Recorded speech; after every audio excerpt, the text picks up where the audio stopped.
அனைவருக்கும் வணக்கம். Special needs பேரண்ட்ஸ்க்கு இருக்கக்கூடிய பல குவரிஸில் ரொம்ப இம்பார்ட்டண்ட்டான குவரினாக்கா ஸ்கூல் செலெக்ஷன் தான். ஏன்னா இந்த விஷயத்தில் ப்ராக்டிக்கலாக எப்படி ஒரு டிசிஷன் எடுக்கணும் அப்படிங்கிறதுல ஒரு ப்ராப்பர் கைடன்ஸ் நம்மக்கிட்ட இல்லை. ஒரு சைல்டு டிஃப்ரெண்ட், அவங்களோட பேரண்ட்ஸ் டிஃப்ரெண்ட், ஒரு பேரண்ட்டோட பேரண்டிங் ஸ்டைல் டிஃப்ரெண்ட், அவங்களோட ட்ரீம்ஸ், அவங்களோட எக்ஸ்பெக்டேஷன், அவங்களோட அஃபோர்டபிலிட்டி, அவங்களோட ஃபேமிலி சுச்சுவேஷன், சோஷியல் ஸ்டேட்டஸ், இந்த மாதிரி பல விஷயத்தில் நமக்குள்ளே நிறைய டிஃப்ரென்ஸ் இருக்குது. அதனால் எல்லா பேரண்ட்ஸ்க்கும் சைல்டுக்கும் பொருந்துகிற மாதிரி ஒரு ஜென்ரலைஸ்ட் கைடன்ஸ், ஒரு தம்பு ரூல் மாதிரி இதை ஃபாலோ பண்ணால் ஓகே இதுதான் கரெக்ட் அப்படின்னு சொல்கிறது இதில் சிரமம். எப்படின்னாக்கா எக்ஸாம்பிளுக்கு இப்போ ஒரு 10 பேரண்ட்ஸ் அவங்களோட குழந்தைங்களுக்கும் ரெக்கமெண்டேஷன் ஃபாலோ பண்ணுறாங்க. அது அவங்களுக்கு ஒர்க் அவுட் ஆகலை, அதாவது எதிர்பார்த்த ரிசல்ட் கிடைக்கல. இப்போ அந்த 10 பேரண்ட்ஸும் இந்த ரெக்கமெண்டேஷன் அவங்களுக்கு ஒர்க் அவுட் ஆகாததுனால இது யாருக்குமே ஒர்க் அவுட் ஆகாதுன்னு சொல்லலாமா? அதே மாதிரி ஒரு 10 பேரண்ட்ஸ்க்கு ஒர்க் அவுட் ஆகிற ஒரு ரெக்கமெண்டேஷன் இது எல்லா பேரண்ட்ஸ்க்கும் கட்டாயமாக ஒர்க் அவுட் ஆகும்னு சொல்ல முடியுமா?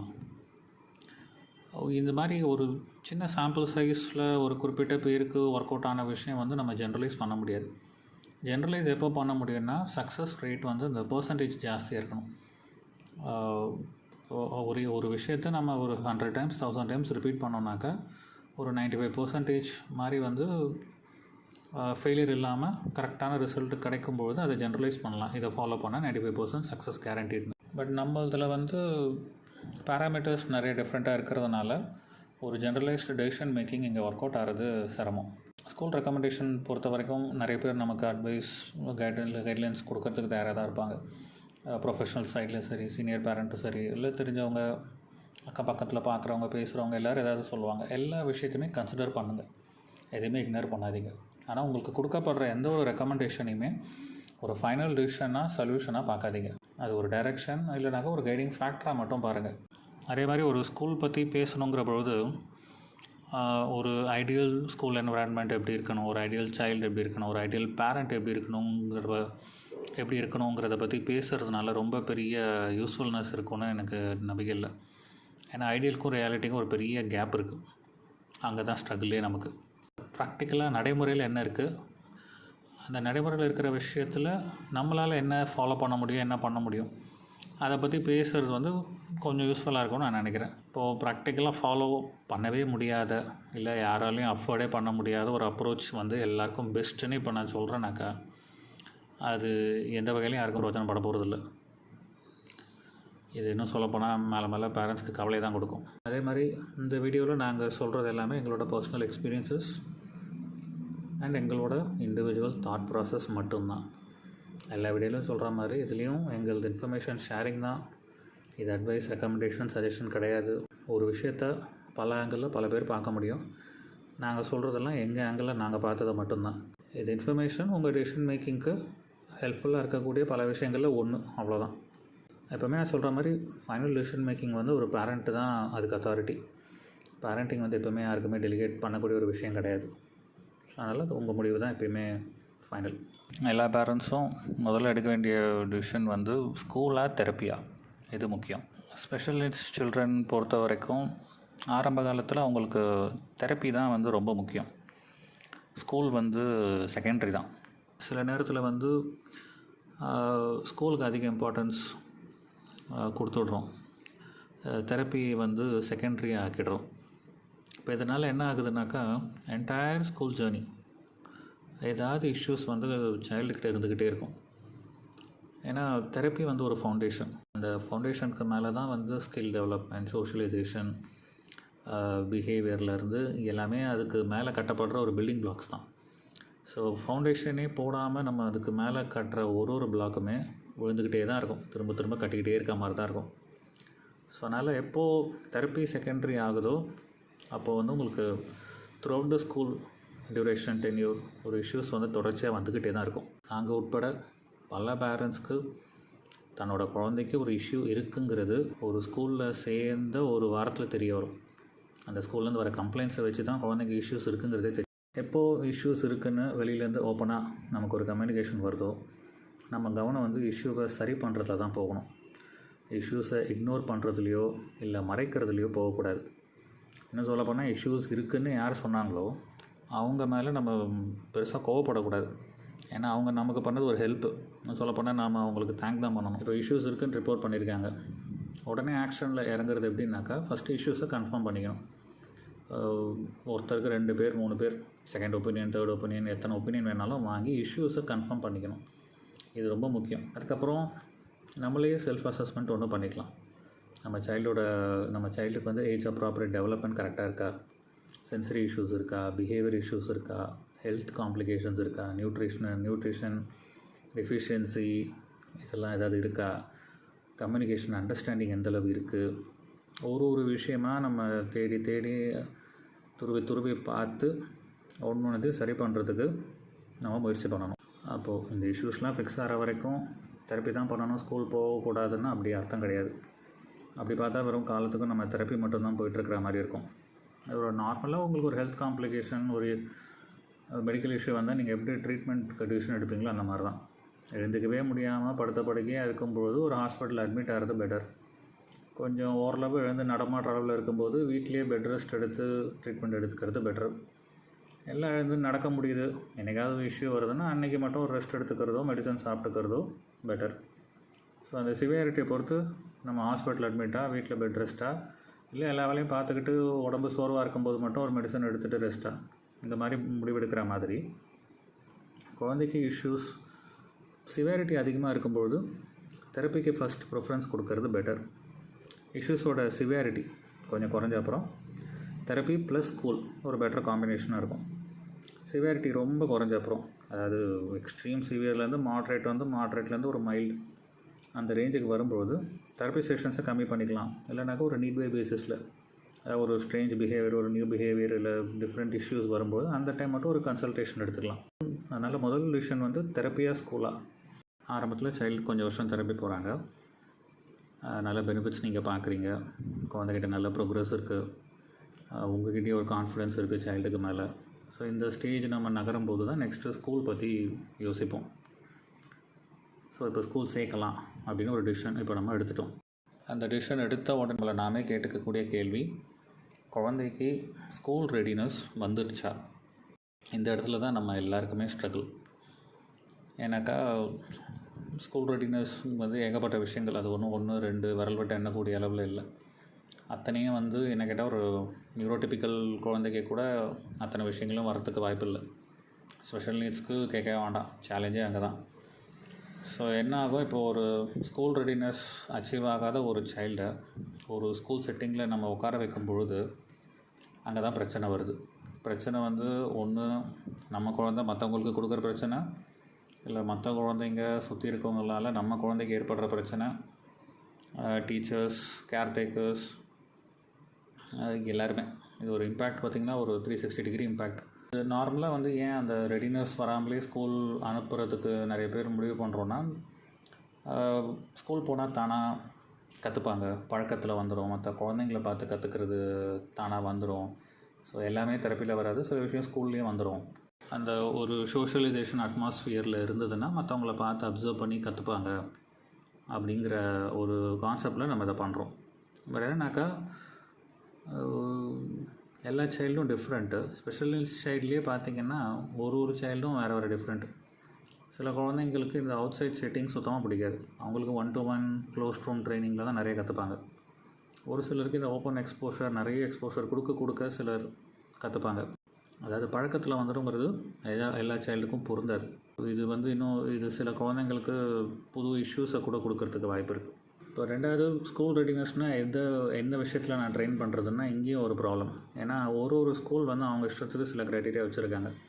நம்ம இன்னும் இந்த விஷயத்தில் ஒரு ஸ்டாண்டர்டைசேஷன் பண்ணலை. ஆல் ஓவர் வேர்ல்டுலேயே பண்ணலை, நம்ம ஊரில் இது புதுசு.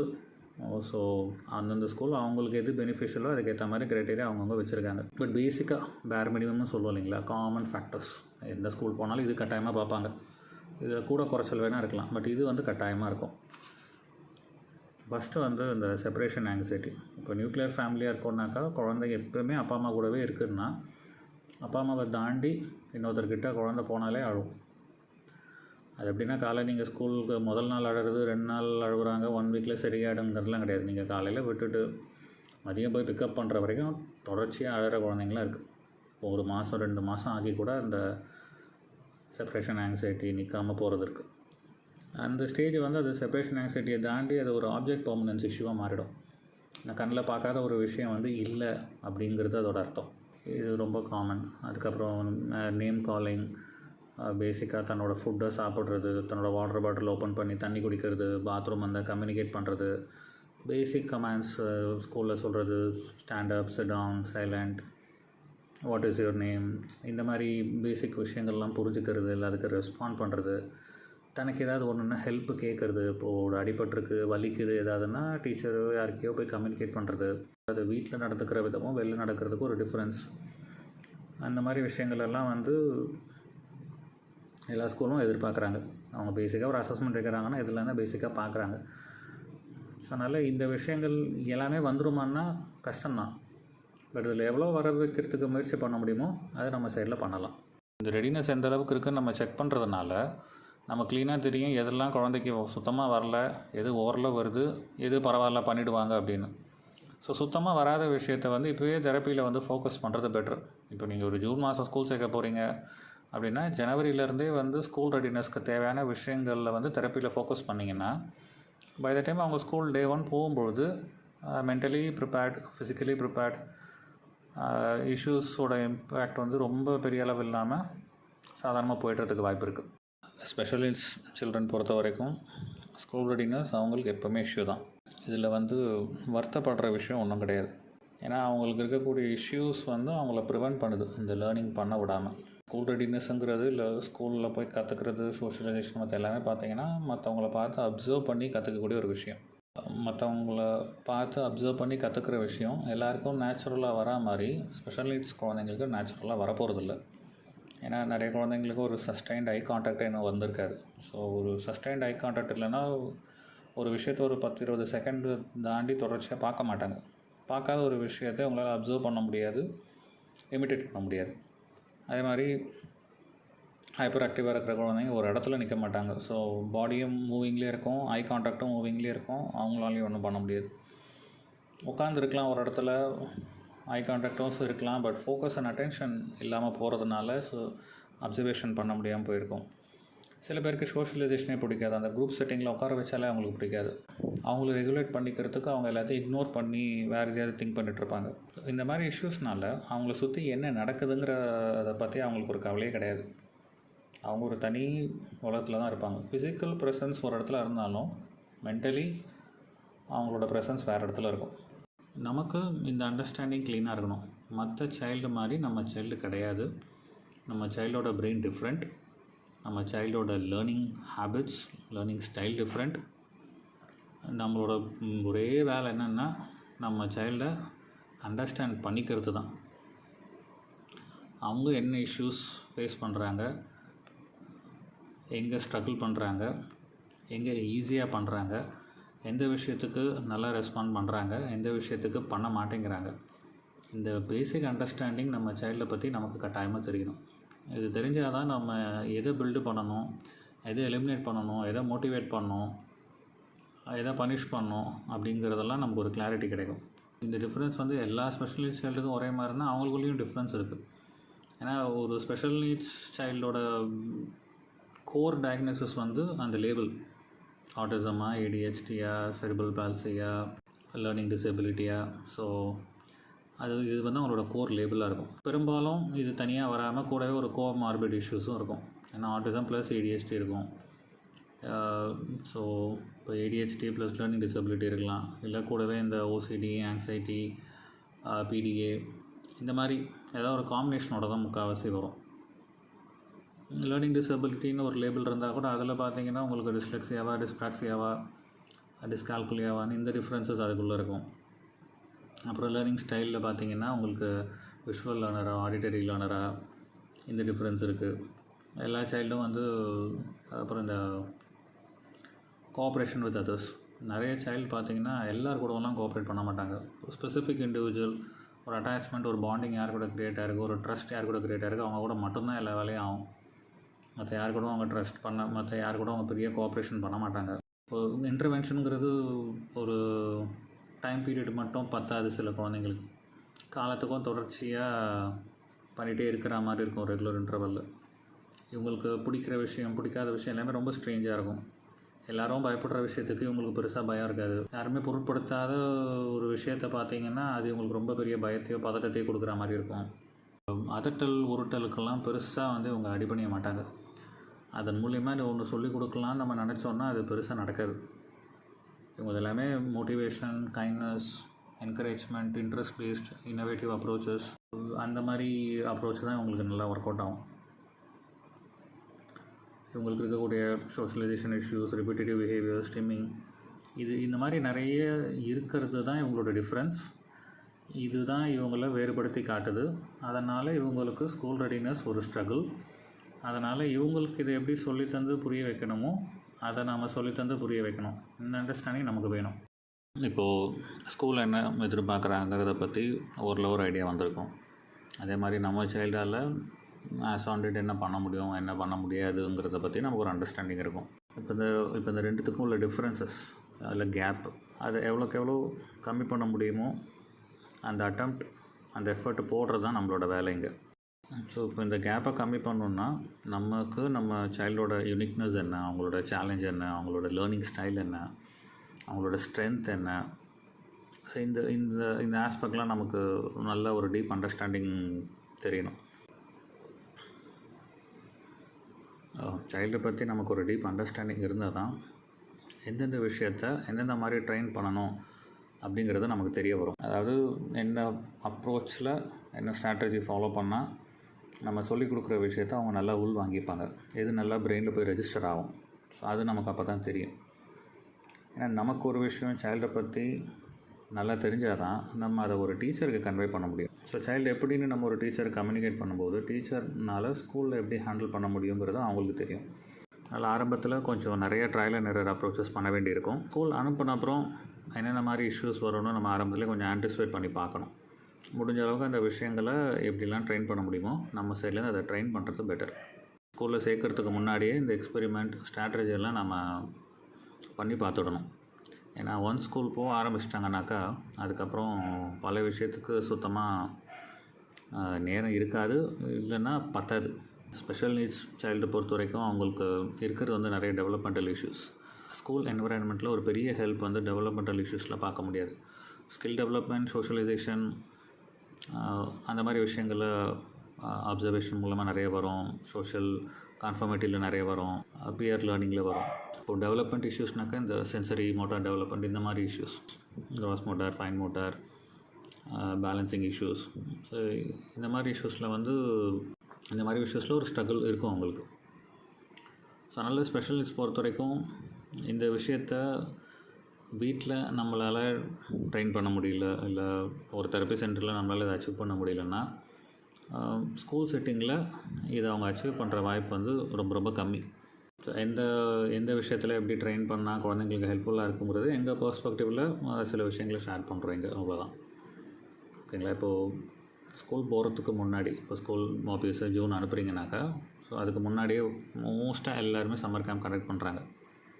ஸோ ஏதாவது ஒரு சம்மர் கேம்ப் சைல்டு அனுப்பலாம், ஒரு ஷார்ட் டியூரேஷன் 2 weeks 10 days அந்த மாதிரி. இல்லை சம்மர் கேம்ப் இல்லை, ஒர்க் ஷாப்ஸு, இல்லை எக்ஸ்ட்ரா கரிக்குலர் கிளாஸஸ், இந்த மாதிரி drawing class, dance, music, sports எவ்வளவோ இருக்குது. ஸோ இந்த மாதிரி இடத்துல நீங்கள் குழந்தைய ஜாயின் பண்ணி விட்டிங்கனாக்கா, ஸோ சைல்டு எப்படி ரியாக்ட் பண்ணுறாங்க, எப்படி லேர்ன் பண்ணுறாங்க, ருட்டீனுக்கு எப்படி அட்ஜஸ்ட் பண்ணுறாங்க, இன்ஸ்ட்ரக்ஷன்ஸ் எப்படி புரிஞ்சுக்கிறாங்க, என்ன கம்ப்ளைண்ட்ஸ் வருது, இதெல்லாம் உங்களுக்கு தெரிய வந்துடும். ஸ்கூலை விட இந்த மாதிரி விஷயத்தில் ட்ரெயின் பண்ணுறதுல என்ன அட்வான்டேஜ்னாக்கா ட்ரான்ஸ்பரன்சி உண்டு. ஏன்னா ஸ்கூல் இங்கே இப்போ இந்த மாதிரி அவுட் சைட் ஸ்கூல், இந்த எக்ஸ்ட்ரா கரிக்குலர் ஆக்டிவிட்டீஸில் நீங்கள் கொண்டு போய் விடலாம், பக்கத்துலேயே உட்காந்து பார்க்கலாம், எவ்வளோ நேரம் நடக்குது, யார் அட்டன் பண்ணுறாங்க, எப்படி பண்ணுறாங்க, சைல்டு எப்படி ரியாக்ட் பண்ணாங்க, எதுக்கு அழுகுறாங்க, எதுக்கு என்ஜாய் பண்ணுறாங்க, இது எல்லாமே உங்கள் கண் முன்னாடி நடக்கும். எல்லா டேட்டாவும் உங்களுக்கு அப் டு டேட், ஏன்னா லைவாக நீங்கள் பார்க்குறீங்க, க்ளீனாக உங்களுக்கு தெரியுது. இந்த டேட்டா இருக்குது இல்லைங்களா, இது ஒரு ட்ரஸ்டட் சோர்ஸ். ஏன்னா நீங்கள் சம்மந்தப்பட்ட பார்ட்டியே இந்த டேட்டாவை கேதர் பண்ணியிருக்கீங்க. இந்த டேட்டாவை பேஸ் பண்ணி நம்ம ஒரு அனலைஸ், ஒரு ரிசர்ச் பண்ணி ஒரு ஸ்ட்ராட்டஜி டெவலப் பண்ணுறது வந்து பெனிஃபிஷியல் நம்ம எடுத்துக்க நல்ல வாய்ப்பு. இப்போ இதுவே ஒரு ஸ்கூல் செட்டிங் எடுத்திங்கனாக்கா, நீங்கள் வாசலில் கேட்டில் விடுறீங்க, அதை தாண்டி உள்ளே என்ன நடக்குதுங்கிறத பற்றி நமக்கு எதுவுமே தெரியாது. ஸ்கூலாக அவங்கக்கிட்ட என்ன சொல்கிறாங்களோ அந்த இன்ஃபர்மேஷனை மட்டும்தான் நம்மக்கிட்ட வந்து சேரும். ஸ்கூலாக வந்து நம்மக்கிட்ட ஒரு விஷயம் கம்யூனிகேட் பண்ணுறாங்கன்னா அது மோஸ்ட் ஆஃப் த சினாரியோஸ் வந்து அது ஒரு கம்ப்ளைண்ட் நேச்சராக தான் இருக்கும்.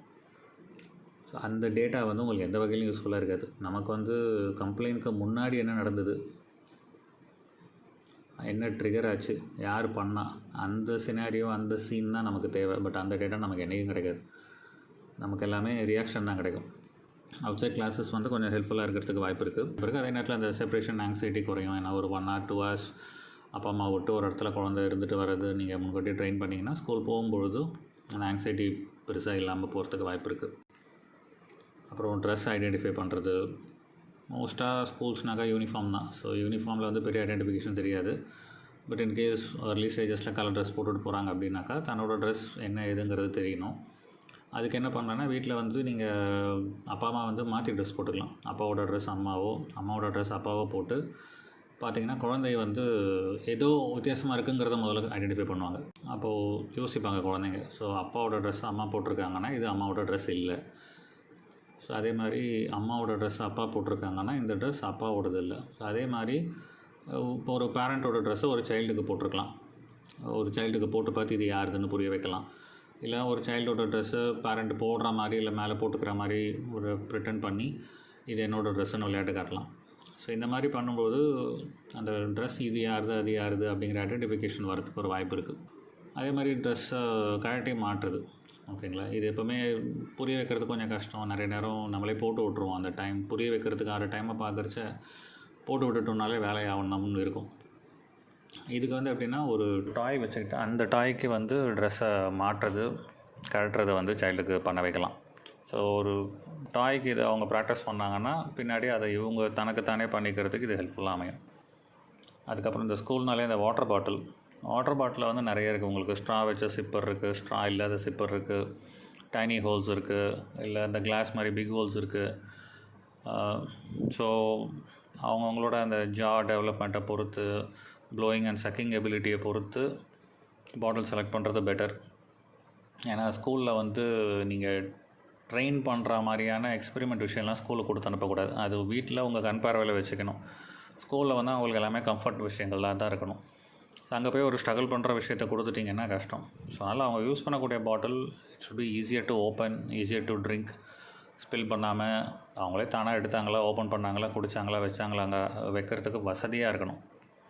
அவங்களே பாட்டிலை பேக்லேருந்து எடுக்கணும், அவங்களே ஓப்பன் பண்ணணும், வாயில் வைக்கணும், குடிக்கணும், திரும்ப பாட்டிலில் மூடி திரும்ப பேக்கில் வைக்கணும். இதில் எந்த டிஃபிகல்ட்டியுமே அவங்க ஃபேஸ் பண்ணக்கூடாது. ஸோ அதனால் இந்த என்ன பாட்டில் அவங்களுக்கு வசதியாக இருக்கோ அதை நம்ம முன்கூட்டியே வீட்டில் ட்ரெயின் பண்ண ஆரம்பிக்கணும். பக்கத்தில் எங்கேயாவது போகிறீங்க, ஒரு கோயில் போகிறீங்க, ஒரு ட்ராவல் போகிறீங்கன்னா ஒரு பாட்டில் ஆரம்பத்துலேருந்து ட்ரெயின் பண்ணுங்கள். அதே டைப் ஆஃப் பாட்டில்ஸ், இன்னும் சொல்லப்போனால் மார்க்கெட்டில் எது ஈஸியாக கிடைக்குமோ அந்த டைப் ஆஃப் பாட்டில் எடுத்துக்கோங்க. ரொம்ப டிஃபிகல்ட்டு ஒரு டப்பர் வேர், ரொம்ப எக்ஸ்பென்சிவ், இல்லை எங்கேயோ ஒரு ட்ராவலில் போனீங்க ஒன்று வாங்கினீங்க, அதை ட்ரெயின் பண்ணிங்கன்னா நாளைக்கு அது உடஞ்சி போச்சுன்னா இன்னொரு ரீப்ளேஸ்மெண்ட் கிடைக்காம போயிடும். திரும்ப அது வேறு டைப் ஆஃப் பாட்டிலில் சைல்டுக்கு ட்ரெயின் பண்ணுறது கஷ்டம். ஸோ அதனால் எது எது வந்து மார்க்கெட்டில் கொஞ்சம் ஈஸியாக அவைலபிளாக இருக்கோ, எது உங்களுக்கு அஃபோர்டபுளாக இருக்கோ அந்த மாதிரி டைப் ஆஃப் பாட்டில் எடுத்து ட்ரெயின் பண்ணுறது பெட்டர். அதே மாதிரி லஞ்ச் பாக்ஸ் வந்து ஓப்பன் அண்ட் க்ளோஸ் டைப்பில் நிறைய மாடல் இருக்குது. இப்போ இந்த பென்சில் பாக்ஸ் மாதிரி ஓப்பன் பண்ணி க்ளோஸ் பண்ணுறது இருக்குது. இந்த ஸ்டெயின்லெஸ் ஸ்டீல்லாம் எடுத்திங்கனாக்கா அந்த கிளாம்ப் மாதிரி டக்குன்னு லாக் ஆகிற டைப் ஓப்பன் பண்ணுறது இருக்குது. சில ரொட்டேட்டிங் டைப் இருக்குது. ஸோ என்ன மாதிரி டைப் சைல்டு கம்ஃபர்டபுள், நீங்கள் என்ன மாதிரி ஃபுட்ஸ் கொடுக்க போகிறீங்க, 2-3 டிஷ்ஷாக கொடுக்க போகிறீங்களா, இல்லை எல்லாமே ஒரே டப்பா ட்ரை ஃபுட்டாக கொடுக்க போகிறீங்களா, இதெல்லாம் பேஸ் பண்ணி லஞ்ச் பாக்ஸ் செலக்ட் பண்ணிக்கணும். அதுக்கு உண்டான ட்ரைனிங்கும் நீங்கள் வீட்டிலே கொடுத்துக்கணும். எந்த டப்பா அவங்களாலே பேக்லேருந்து எடுத்து ஓப்பன் பண்ணி சாப்பிட்டுட்டு திரும்ப மூடி பேக்கில் வைக்க முடியுமோ அந்த மாதிரி பாக்ஸ். அப்புறம் யூரின் போகிறது, பேரண்ட்டோட அசிஸ்டன்ஸ் இல்லாமல் தனியாக யூரின் போகிறது கொஞ்சம் பழக வைக்கலாம். எப்பவுமே நீங்கள் போயிட்டு கூடவே நீங்கள் பாத்ரூம் வரைக்கும் போய் ட்ரெஸ்ஸை ரிமூவ் பண்ணி உட்கார வச்சுட்டு வரீங்கன்னா கிட்ட வரைக்கும் போங்க. உட்கார வச்சுட்டு பண்ணுறது இல்லை ட்ரெஸ் இறக்கி விட்றதை நீங்கள் பண்ணாதீங்க, அது சைல்டு பண்ணட்டும். அப்படியே கொஞ்சம் கொஞ்சமாக நீங்கள் பாத்ரூமுக்கு கிட்ட போகாமல் கொஞ்சம் தூரம் இருந்தே பண்ணுங்கள். அப்புறம் கொஞ்சம் வேர்பல் இன்ஸ்ட்ரக்ஷன் பண்ணுங்கள். அதுக்கப்புறம் பாடி கிளாக் ஒர்க் அவுட் ஆக ஆரம்பித்தா தானாகவே அவங்க பண்ணிவிடுவாங்க. அதே மாதிரி வீட்டை தவிர்த்து அவுட் சைட் பிளேசஸ்லேயும் பாத்ரூம் போகிறதுக்கு ட்ரெயின் பண்ணுங்கள். வீட்டில் பாத்ரூம் க்ளீனாக இருக்கும், பட் அவுட் சைட் பப்ளிக் பிளேசஸில் வந்து பாத்ரூம் க்ளீனாக இருக்க வாய்ப்பு கம்மி. எஸ்பெஷலி ஸ்கூல் செட்டிங்கில் வந்து depends on the type of school. எல்லா ஸ்கூல்லேயும் ரொம்ப க்ளீனாக சூப்பராக இருக்குதுன்னு சொல்ல முடியாது. பட் என்ன இன்ஃப்ராஸ்ட்ரக்சர் இருக்கோ அதை ஓரளவு மெயின்டைன் பண்ணுறதுக்கு அவங்க முயற்சி எடுத்துகிட்டு தான் இருக்காங்க. ஸோ ஒரு சைல்டு ஒரு பர்டிகுலர் செட்டிங்லேயே பழகிட்டு ஒரு டிஃப்ரெண்ட் செட்டிங்க்கு போனாங்கன்னா என்ன ஆகும்னா அது பிடிக்காமல் போயிடுச்சுன்னு வச்சுக்கோங்க. அந்த பாத்ரூம் ஸ்மெல்லியாக இருக்கலாம், ரொம்ப வெட்டாக இருக்கலாம், இருட்டாக இருக்கலாம், ஏதோ ஒரு காரணத்தினால அந்த எக்ஸ்பீரியன்ஸ் அவங்களுக்கு நெகட்டிவாக அமைஞ்சதுன்னா என்ன ஆகுனா பாத்ரூம் போகிறத தவிர்த்துருவாங்க. பாத்ரூம் கண்ட்ரோல் பண்ண ஆரம்பிச்சிருவாங்க. ட்ரெஸ்லேயே யூரினேட் பண்ணிவிடுவாங்க. இது early ஸ்டேஜஸில் இந்த யூடிஐ யூரினரி ட்ராக்ட் இன்ஃபெக்ஷன் நம்ம கொஞ்சம் காமனாகவே பார்ப்போம். அதில் பல ரீசன்ஸ் இருக்கும். பட் இது one of the reason. So அதனால் outside places, public places எங்கேயாவது போகிறீங்கன்னா ஒரு ப்ராக்டிஸாக எல்லா இடத்துலையும் பாத்ரூம் போய் கொஞ்சம் பழக்கிறது பெட்டர். அதுக்கப்புறம் ஸ்கூலில் காமனாக யூஸ் பண்ணக்கூடிய வேர்ட்ஸ், கமாண்ட்ஸ், இன்ஸ்ட்ரக்ஷன் அதெல்லாம் வந்து வீட்டில் கேஷுவலாகவே பேசுகிறதுக்கு நீங்கள் இன்ட்ரடியூஸ் பண்ணுறது பெட்டர். அப்போ தான் வந்து அது ஒரு ஸ்ட்ரேஞ்சான லாங்குவேஜாக குழந்தைக்கு தெரியாது ஸ்கூல் போன அப்புறம். ஸோ இது ஒரு காமன் டேர்ம் வீட்டில் யூஸ் பண்ணுறது தான், அதை தான் இங்கேயும் யூஸ் பண்ணுறாங்கங்கிற போது அந்த ஃபெமிலியாரிட்டி வந்து ரொம்ப ஹெல்ப்ஃபுல்லாக இருக்கும் சைல்டுக்கு. இது பேசிக் கம்யூனிகேஷன் ஸ்கில். இப்போ வேர்பலாக இருக்கிறாங்கனாக்கா இப்போ உடம்புல எங்கேயோ பெயின் இருக்குது, இல்லை ஸ்டமக் அப்செட்டாக இருக்குது, இல்லை ஹெட்டேக்காக இருக்குது, இந்த மாதிரி அது இருக்குனாக்கா அவங்களுக்கு வந்து அதை கம்யூனிகேட் பண்ணுறதுக்கு தெரியணும் பேசிக்காக. சில வீட்டிலலாம் பார்த்திங்கன்னா ரொம்ப ஸ்பெஷல் வொகாபுலரி இருக்கும். அந்த ஃபேமிலி யூஸ் பண்ணுற வேர்ட்ஸ், ஒரு விஷயத்தை டிஸ்கிரைப் பண்ணுற விதம்லாம் பார்த்திங்கன்னா அந்த ஃபேமிலி மெம்பர்ஸ்க்கு மட்டும்தான் புரியும். ஸோ அந்த செட்டிங்கில் அந்த வேர்ட்ஸை மட்டுமே காதில் கேட்டு வர ஒரு குழந்தையால் அந்த வேர்ட்ஸை யூஸ் பண்ணி ஸ்கூலில் கம்யூனிகேட் பண்ணுறது வந்து மற்றவங்களுக்கு புரியாமல் போயிடும். எல்லோரும் புரிஞ்சிக்கக்கூடிய வேர்ட்ஸை தான் நம்ம வீட்டில் நிறைய பயன்படுத்தணும் ஆரம்பத்தில். அதில் தான் ட்ரைனிங் கொடுக்கணும். அப்போ தான் குழந்தைக்கு அது கம்யூனிகேட் பண்ண வசதியாக இருக்கும். அதாவது பாத்ரூம் வருது, தண்ணி தாகமாக இருக்குது, பசிக்குது, உடம்பு சரியில்லை, இந்த 4 விஷயத்தை கம்யூனிகேட் பண்ணணும். அவ்வளோதான். வெளியில் போகிறோன்னா ஒழுங்காக ட்ரெஸ்ஸிங் பண்ணுறோம், ஸ்லிப்பர்ஸ் போடுறோம், தலை வாடுறோம், ரொம்ப சத்தமாக பேசுறதில்ல, நினச்சதை நினச்ச இடத்துல பண்ணுறதில்ல, சொசைட்டி நம்மக்கிட்ட எக்ஸ்பெக்ட் பண்ணுற விஷயங்கள். ஸோ அதெல்லாம் வந்து பை ப்ராக்டிஸ் ஓரளவு குழந்தைக்கு கொண்டு வரலாம். அதே மாதிரி இப்போ யூனிஃபார்ம், ஷூஸ், சாக்ஸ் இந்த மாதிரி ஆரம்பத்திலே போடுற ஒரு சுச்சுவேஷன் இருக்குனாக்கா நீங்கள் சேர்க்க போகிற ஸ்கூலில் என்ன டைப் யூனிஃபார்ம், ஷூ, சாக்ஸ் இருக்கோ அதை நீங்கள் முன்னாடியே அவுட் சைடில் வாங்கி ட்ரெயின் பண்ணலாம். ஸ்கூல் வந்து இப்போ நியர்பை இல்லை, நீங்கள் ஒரு டிரான்ஸ்போர்ட்டேஷனை நம்பி தான் இருக்கீங்கனாக்கா இப்போ ஆட்டோவில் போகிறீங்கன்னா அதுக்கு முன்னாடியே ஆட்டோவில் குழந்தைய அடிக்கடி கொண்டு போய் பழகிடுங்க. இல்லை பப்ளிக் கவர்மெண்ட் பஸ்ஸில் போகிறீங்கன்னா முன்னாடியே கொஞ்சம் ஃப்ரீக்வெண்ட்டாக ட்ராவல் பண்ணி பழகிடுங்க. பைக்கில் அனுப்ப போகிறீங்கன்னா பைக்கில் முன்னாடி உட்கார வைக்கிறீங்களா, பின்னாடி உட்கார வைக்கிறீங்களா, அந்த ட்ரைனிங்கும் முன்கூட்டியே எல்லாம் பண்ணிவிடுங்க. ஸ்கூலுக்கு அனுப்புகிறோம் அப்படின்னு முடிவு பண்ணிட்டோனாலே ஒரு routine has to be fixed. அதாவது தூக்கம் வரும்போது தூங்குறது, எப்போ தூக்கம் தெளியுதோ எழுந்துக்கிறது, பாத்ரூம் வந்தால் போகிறது, எப்போ பசிக்குதோ சாப்பிட்றது, இல்லை போர் அடித்தா சாப்பிட்றது, இந்த கதைலாம் வந்து ஒரு ருட்டீன் ஃபிக்ஸ் பண்ணால் நடக்கக்கூடாது. எல்லாத்துக்குமே டைம் தான். இந்த டைம் தூங்கணும், இந்த டைம் எழுந்துக்கணும், இந்த டைம் எழுந்தால் ஆட்டோமேட்டிக்காக அவங்களோட மார்னிங் டியூட்டிஸ், பாத்ரூம் போகிறது, ப்ரஷிங் பண்ணுறது, குளிக்கிறதுலாம் நடக்கணும். அதுக்கப்புறம் பிரேக்ஃபாஸ்ட்டு, லஞ்ச் எல்லாத்துக்கும் டைம்.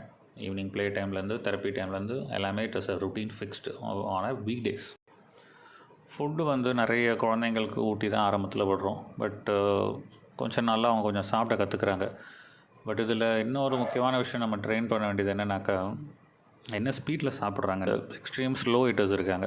ஏன்னா ஒரு பைட்டுக்கும் வந்து தண்ணி குடிப்பாங்க, இல்லை பேசுவாங்க, இல்லை சுற்றி ஒரு ரவுண்ட் அப்சர்வ் பண்ணுவாங்க, இல்லை ஒரு ஸ்பூன் எடுத்து வாயில் போட்டு ஒரு ரவுண்டு போயிட்டு வந்து அடுத்த ஸ்பூன் சாப்பிடுவாங்க. அந்த எக்ஸ்ட்ரீம் ஸ்லோ ஈட்டிங்லேருந்து கொஞ்சம் ஒரு நார்மல் ஸ்கூல் அக்செப்டபிள் ஸ்பீடு, அதாவது அந்த பிரேக் எவ்வளோ 30 மினிட்ஸ் தான் கொடுக்குறாங்கன்னா அந்த 30 மினிட்ஸில் சாப்பிட்டு முடிக்கணும். இல்லை அந்தளவு தான் நம்ம ஃபுட் கட்டி கொடுக்கணும். ஸோ இந்த மாதிரி அதுக்கு குழந்தையோட சாப்பிட்ற வேகம் என்னங்கிறது தெரியணும், குழந்தை எவ்வளோ ஃபுட்டு எவ்வளோ நேரத்தில் சாப்பிடுங்கிறது தெரியணும். ஸோ அந்த டெஸ்டிங் நம்ம முன்கூட்டியே பண்ணி வச்சுருந்தோன்னா எவ்வளோ ஃபுட்டு கட்டி கொடுக்கணுன்னு தெரியும், குழந்தையால் எவ்வளோ சாப்பிட முடியும்னு நமக்கு தெரியும். ரெண்டாவது கொஞ்சம் லாஸ்ட் பட் கொஞ்சம் இம்பார்ட்டண்ட் என்னென்னாக்கா, பேரண்ட்ஸோட ஃபோன் நம்பர்ஸ். அது வந்து குழந்தைக்கு ஒன்று பை ஹார்ட்டாக இருக்கணும். முடிஞ்ச அளவுக்கு நம்ம ஸ்கூல் பேக்கில் எழுதி வைங்க, வாட்டர் பாட்டில், லஞ்ச் பாக்ஸில் வேணாலும் ஒட்டி வைங்க ஸ்டிக்கராக, எங்கெல்லாம் முடியுமோ அது பண்ணுங்கள். குழந்தைக்கும் அது முடிஞ்ச அளவு மனப்பாடம் பண்ணி வைங்க. எமர்ஜென்சினாக்கா வாய் திறந்து ஃபோன் நம்பரை மட்டுமாவது சொல்கிறதுக்கு தெரியணும். ஹூவர் இட் இஸ், ஃபாதரோ மதரோ, யார் easy to respond, easy to reach, அவங்களோட நம்பராக இருந்தால் பெட்டர். இன்னும் இந்த மாதிரி பல ஆங்கிள்ஸில் பல விஷயம் ட்ரெயின் பண்ணலாம். ரொம்ப மினிமம் தான் சொல்லியிருக்கோம் இங்கே. ஏன்னா ஸ்கூல் சேர்க்குறதுக்கு முன்னாடியே நமக்கு கிளியர் கட்டாக தெரிகிற இஷ்யூஸை வந்து நம்ம தான் ரிசால்வ் பண்ண பார்க்கணும். ஸ்கூலில் வந்து அவங்களோட பார்ட்டிசிபேஷன் அண்ட் கோஆப்ரேஷன் நம்ம எக்ஸ்பெக்ட் பண்ணலாம். அது ஸ்கூலோட ரெஸ்பான்சிபிலிட்டின்னு அவங்க தலையில் நம்ம கட்டிட முடியாது இந்த விஷயத்த. ஏன்னா இது ஒரு டெவலப்மெண்டல் இஷ்யூ. ஸ்கூல் வந்து they are not trained to fix developmental issues. Motor ஸ்கில்லுக்கோ சென்சரி இஷ்யூஸையோ ஃபிக்ஸ் பண்ணுற இடம் ஸ்கூல் கிடையாது. ஸ்கூல் சேர்ந்ததுக்கப்புறம் நமக்கு இஷ்யூஸ் வரும். உங்களுக்கு இந்த சோஷியலைசேஷன் ரிலேட்டட் இஷ்யூஸ் வரும். அந்த விஷயத்தை வந்து ஈக்குவலாக 2 பேருமே சேர்ந்து ரிசால்வ் பண்ண முயற்சி எடுக்கணும், parent and the teacher R the school. ஒரு 2 பேரும் வேறு ஆங்கிளில் ஒர்க் அவுட் பண்ணுறோன்னு வைங்க, இல்லை ஒரு தரப்பு வேலையே பண்ணலன்னு வச்சுக்கோங்க, பெனிஃபிட் பெருசாக இருக்காது. 2 பேரும் இஷ்யூவை டிஸ்கஸ் பண்ணணும், 2 பேரும் இதுதான் இஷ்யூன்னு கன்ஃபார்ம் பண்ணணும். அந்த இஷ்யூவை ஸ்கூலில் வந்து டீச்சர்ஸ் ஒரு ஆங்கிளில் ஒர்க் அவுட் பண்ணணும், வீட்டில் நீங்கள் இன்னொரு ஆங்கிளில் ஒர்க் அவுட் பண்ணணும். கம்பைண்டாக அந்த இஷ்யூவை நம்ம டார்கெட் பண்ணும்பொழுது அது கொஞ்சம் சீக்கிரம் ரிசால்வ் ஆகிறதுக்கு வாய்ப்புகள் நிறைய. அடுத்த முக்கியமான விஷயம் பார்த்தோம்னாக்கா, ஸ்கூல்லேருந்து நாம் என்ன எக்ஸ்பெக்ட் பண்ணுறோம், இந்த விஷயத்தில் நமக்கு ஒரு கிளாரிட்டி வேணும். ஏன்னா ஒரு ஸ்கூலில் இப்போ நம்ம சைல்டை அட்மிட் பண்ண போகிறோன்னாக்கா என்னென்ன விஷயம் அந்த ஸ்கூலில் கட்டாயமாக இருக்கணும், என்னென்ன விஷயம் அந்த ஸ்கூலில் கட்டாயமாக இருக்கணும்னு நாம் நினைக்கிறோமோ அதை ஒரு லிஸ்ட்டை எழுதி வச்சுக்கோங்க. இந்த ப்ராக்டிஸ் எதுக்குனாக்கா, என்ன எக்ஸ்பெக்ட் பண்ணுறோங்கிறத நீங்கள் ஒரு ஃபிக்ஸட் லிஸ்ட்டாக எழுதி வைக்காமல் ஒரு ஸ்கூல் ஹண்டிங் ஆரம்பிச்சிங்கன்னா எப்போ அந்த ஹண்டிங் ப்ராசஸை நிப்பாட்டணுங்கிறதே உங்களுக்கு தெரியாமல் போயிடும். ஆல்ரெடி ஒரு பெஸ்ட்டு ஸ்கூலுக்கு நீங்கள் பார்த்துட்டு இருக்கலாம், பட் அதுதான் பெஸ்ட்டுங்கிறதே தெரியாமல் நீங்கள் இன்னும் ஃபர்தராக எவாலுவேட் பண்ணிக்கிட்டு போயிட்டே இருப்பீங்க. செலெக்ஷன் க்ரைட்டீரியா என்னங்கிறத நீங்கள் எழுதி வச்சிட்டிங்கனாக்கா எந்த ஸ்கூல் அந்த க்ரைட்டீரியாவை மீட் பண்ணுறது, இல்லை ஃபுல்லாக மீட் பண்ண வாய்ப்பு குறைச்சல், எது கட்டாயமாக நீங்கள் எதிர்பார்க்குற விஷயங்களில் மேஜர் பர்சன்டேஜ் எந்த ஸ்கூல் கவர் ஆகுதோ அந்த ஸ்கூலை செலக்ட் பண்ணுறதுக்கு நமக்கு வாய்ப்பு இருக்கும். இல்லைன்னா இந்த ப்ராசஸ் வந்து முடியறது ரொம்ப சிரமம். சரி, இப்போது என்ன விஷயம் எதிர்பார்க்கணும் அப்படிங்கிறது it's up to the parents, அதில் எதுவும் கமெண்ட் பண்ணுறதுக்கு இல்லை. பொதுவாக ஒரு ஸ்பெஷல் நீட்ஸ் பேரண்ட் ஒரு ஸ்கூலில் செலக்ட் பண்ண போகிறாங்கன்னா குறைந்தபட்சம் என்னென்ன விஷயங்கள் இருக்கணும்னு எதிர்பார்ப்பாங்களோ அதை ஒரு லிஸ்ட்டாக இங்கே ஷேர் பண்ணுறோம், அவ்வளோதான். ஃபஸ்ட்டு நீங்கள் பார்க்கக்கூடியது இதுதான். ஸ்கூலுக்கு நீங்கள் அனுப்புறது வந்து அகடமிக்ஸ், எஜுகேஷன் இதுக்காக அனுப்புகிறீங்களா, இல்லை மற்ற குழந்தைங்க கூட சோஷியலைசேஷனுக்காக அனுப்புகிறீங்களா, இல்லை ரெண்டும் சேர்த்து அனுப்புகிறீங்களா? இந்த கொஸ்டினுக்கு நீங்கள் என்ன ஆன்சர் பண்ணுறீங்களோ அதை பொறுத்து தான் மற்ற ப்ராசஸ் எல்லாமே. ஏன்னா இப்போது அகடமிக்ஸ்க்கு ஃபோக்கஸ்னால் இந்த கரிக்குலம், பாஸ் பர்சன்டேஜ் இந்த மாதிரி விஷயங்கள்லாம் பார்த்து சேர்க்கணும். அகடமிக்ஸ் எனக்கு முக்கியம் இல்லை, சோஷியலைசேஷன், எக்ஸ்போஷர், மற்ற குழந்தைங்க கூட பார்க்குறது, பேசுகிறது தான் முக்கியம்னா அப்போ வந்து கரிக்குலம் இரலவெண்ட். அடுத்து நீங்கள் சேர்க்கக்கூடிய ஸ்கூலில் ஸ்பெஷல் எஜுகேட்டர்ஸ் இருக்காங்களா, குழந்தை ஸ்ட்ரகிள் பண்ணுற ஏரியாஸ், குழந்தைங்க ஒரு டிஃப்ரெண்ட் டைப் ஆஃப் லேர்னர்ஸாக இருப்பாங்க. ஸோ அந்தந்த குழந்தைங்களுக்கு எப்படி சொல்லித்தரணுமோ அந்த மாதிரி சொல்லித்தரத்துக்கு ஸ்பெஷல் எஜுகேட்டர்ஸ் இருக்காங்களா, அண்ட் அது இண்டிவிஜுவல் அட்டென்ஷன். ஏன்னா ஸ்பெஷல் நீட்ஸ் குழந்தைங்க பொறுத்த வரைக்கும் குரூப் இன்ஸ்ட்ரக்ஷன், காமன் கமாண்ட்ஸ்லாம் வந்து அவங்களுக்கு சொல்லப்படாத ஒரு விஷயமாக பார்ப்பாங்க. அவங்களோட பேரை கூப்பிட்டு நிப்பாட்டி ஒரு விஷயம் கேட்டால் அவங்க ஆன்சர் பண்ணுவாங்களே தவிர க்ரௌடில் வந்து நடக்கிற விஷயங்கள் வந்து அது அவங்களுக்கு அப்ளிகபிள் இல்லைங்கிற மாதிரி தான் இருப்பாங்க.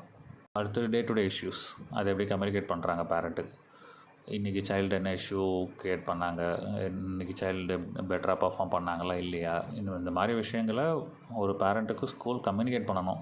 அடுத்து வந்து டிரான்ஸ்பரன்சி. ஒரு ஸ்கூலில் வந்து டிரான்ஸ்பரன்சி ரொம்ப முக்கியம். ஒரு அட்மிஷன் க்ரைட்டீரியாவாக இருக்கட்டும், ஒரு ஃபீஸ் ஸ்ட்ரக்சராக இருக்கட்டும், என்ன பேசிஸில் அவங்க ஒரு டிசிஷன் எடுக்கிறாங்கங்கிறத அவங்க ஒரு கன்சிஸ்டண்ட்டாக வச்சுருந்தாங்கன்னா அது பெட்டர். ஸ்கூலோட பாலிசிஸாக இருக்கட்டும், இது எதுவுமே கம்யூனிகேட் பண்ணாமல் ஒரு கேஸ் டு கேஸ் பேசிஸ்லேயே அவங்க அப்படியே மூவ் பண்ணுறாங்கனாக்கா அது ஒரு பெரிய கான்ஃபிடென்ஸ் வந்து பேரண்ட்டு கொடுக்காது. அவங்களோட ரூல்ஸ் என்ன, ரெகுலேஷன்ஸ் என்ன, பாலிசிஸ் என்ன, பேரண்ட்டோட டியூட்டிஸ் என்ன, ரெஸ்பான்சிபிலிட்டிஸ் என்ன, ஸ்டூடெண்ட்டோட டியூட்டிஸ் அண்ட் ரெஸ்பான்சிபிலிட்டிஸ் என்ன, எந்த விஷயங்களெல்லாம் வயலேஷன்ஸ், எதெல்லாம் student will be warned or expelled, இதெல்லாம் ஒரு கிளியர் கட்டான கம்யூனிகேஷன் இருந்ததுனாக்கா everyone will be prepared. அடுத்து வந்து ஸ்கூல் ஸ்டாஃப் வந்து எப்படி டீல் பண்ணுறாங்க சில்ட்ரனை. ஒரு ஸ்பெஷல் நீட்ஸ் குழந்தைங்கிட்ட எடுத்துக்கிட்டிங்கன்னா ஒரு ஸ்கில்லை டீச் பண்ணுறது மட்டும் ஒரு குவாலிஃபிகேஷன் இல்லை டீச்சருக்கு. அதை வந்து எந்த மாதிரி சொன்னால் அது குழந்தைக்கு போய் சேருமோ அந்த மாதிரி சொல்கிறது. ஸோ குழந்தைகிட்ட எவ்வளோ அக்கறை எடுத்து பேசுகிறாங்க, குழந்தைய எவ்வளோ ரெஸ்பெக்ட் பண்ணுறாங்க, பவுண்ட்ரிஸ் க்ராஸ் பண்ணாமல் குழந்தைகிட்ட எப்படி ஹேண்டில் பண்ணுறாங்க, சென்சிட்டிவாக டீல் பண்ணுறாங்களா இல்லை இன்சென்சிட்டிவாக இருக்காங்களா. ஸோ இந்த மாதிரி விஷயங்கள்லாம் கொஞ்சம் முக்கியம். அப்புறம் IEP, child specific education plans ஏதாவது இருக்கா, இல்லை எல்லாருமே காமன் கரிக்குலம் தான் சைல்டு ஹோஸ்ட் பண்ணி படிக்க வைப்பாங்களா. ஸோ அந்த விஷயங்கள், பிஹேவியர் இஷ்யூஸ், அந்த மாதிரி இஷ்யூஸ் வந்தால் அதை ஹேண்டில் பண்ணுறதுக்கு சைக்காலஜிஸ்ட் கேம்பஸ்லேயே இருக்காங்களா இல்லையா, இல்லை ஆன் கால் பேசிஸில் வராமல் இருக்காங்களா இல்லையா, ஒரு டைப் வச்சுருக்காங்களா ஸ்கூல், இதெல்லாம் பார்க்கலாம். அப்புறம் சில இஷ்யூஸ் ஸ்கூல் ஐடென்டிஃபை பண்ணியிருக்காங்க, இப்போ அதை வீட்டில் எப்படி நீங்கள் ட்ரெயின் பண்ணலாம் அப்படின்னு நமக்கு ஒரு ரெக்கமெண்டேஷனும் ஹோம் ப்ரோக்ராமாக கொடுக்குறாங்கன்னா அது பெரிய அட்வான்டேஜ் நமக்கு. அப்புறம் இப்போது சைல்டுக்கு கொஞ்சம் சிக்னிஃபிகண்ட் ஹெல்ப் தேவைப்படுதுன்னா அப்போ கொஞ்சம் ஷேடோ டீச்சர் அசிஸ்டன்ஸ் ஆரம்பத்தில் தேவைப்படலாம். ஸோ அந்த ப்ரொவிஷன் ஸ்கூலில் இருக்கா, அவைல் பண்ணிக்கலாமா, அதை பார்க்கணும். அப்புறம் ஸ்கூலில் என்ன பெனிஃபிட்ஸ் இருக்குது, ஸ்பெஷல் நீட்ஸ் குழந்தைங்களுக்காக என்னெல்லாம் அகாமடேஷன்ஸ் பண்ணுறாங்க, கிளாஸ் ரூம் இன்ஃப்ராஸ்ட்ரக்சர், ஆக்சசபிலிட்டி, இந்த மாதிரி விஷயங்கள்லாம் எப்படி இருக்குங்கிறது பார்க்கணும். ஸ்கூல் வந்து எவ்வளோக்கு எவ்வளோ இந்த லாஸ் அண்ட் ரெகுலேஷன்ஸை ஃபாலோ பண்ணுறாங்க, அது ரொம்ப முக்கியம். ஏன்னா அந்த ஸ்கூல் வந்து கேன் பி ட்ரஸ்டட். ஐ மீன் இந்த ரூல்ஸ் அண்ட் ரெகுலேஷன்ஸ், லாஸ் எல்லாமே ஒரு சேஃப்டிக்காக தான் எழுதப்பட்டிருக்கு. ஸோ அதை ஃபாலோ பண்ணணுங்கிறது ஒரு கட்டாயம். ஸோ அதனால் முடிஞ்ச அளவுக்கு ஃபாலோ பண்ணுற ஸ்கூல்ஸை மட்டும் நம்ம ஷார்ட் லிஸ்ட் பண்ணுறது better.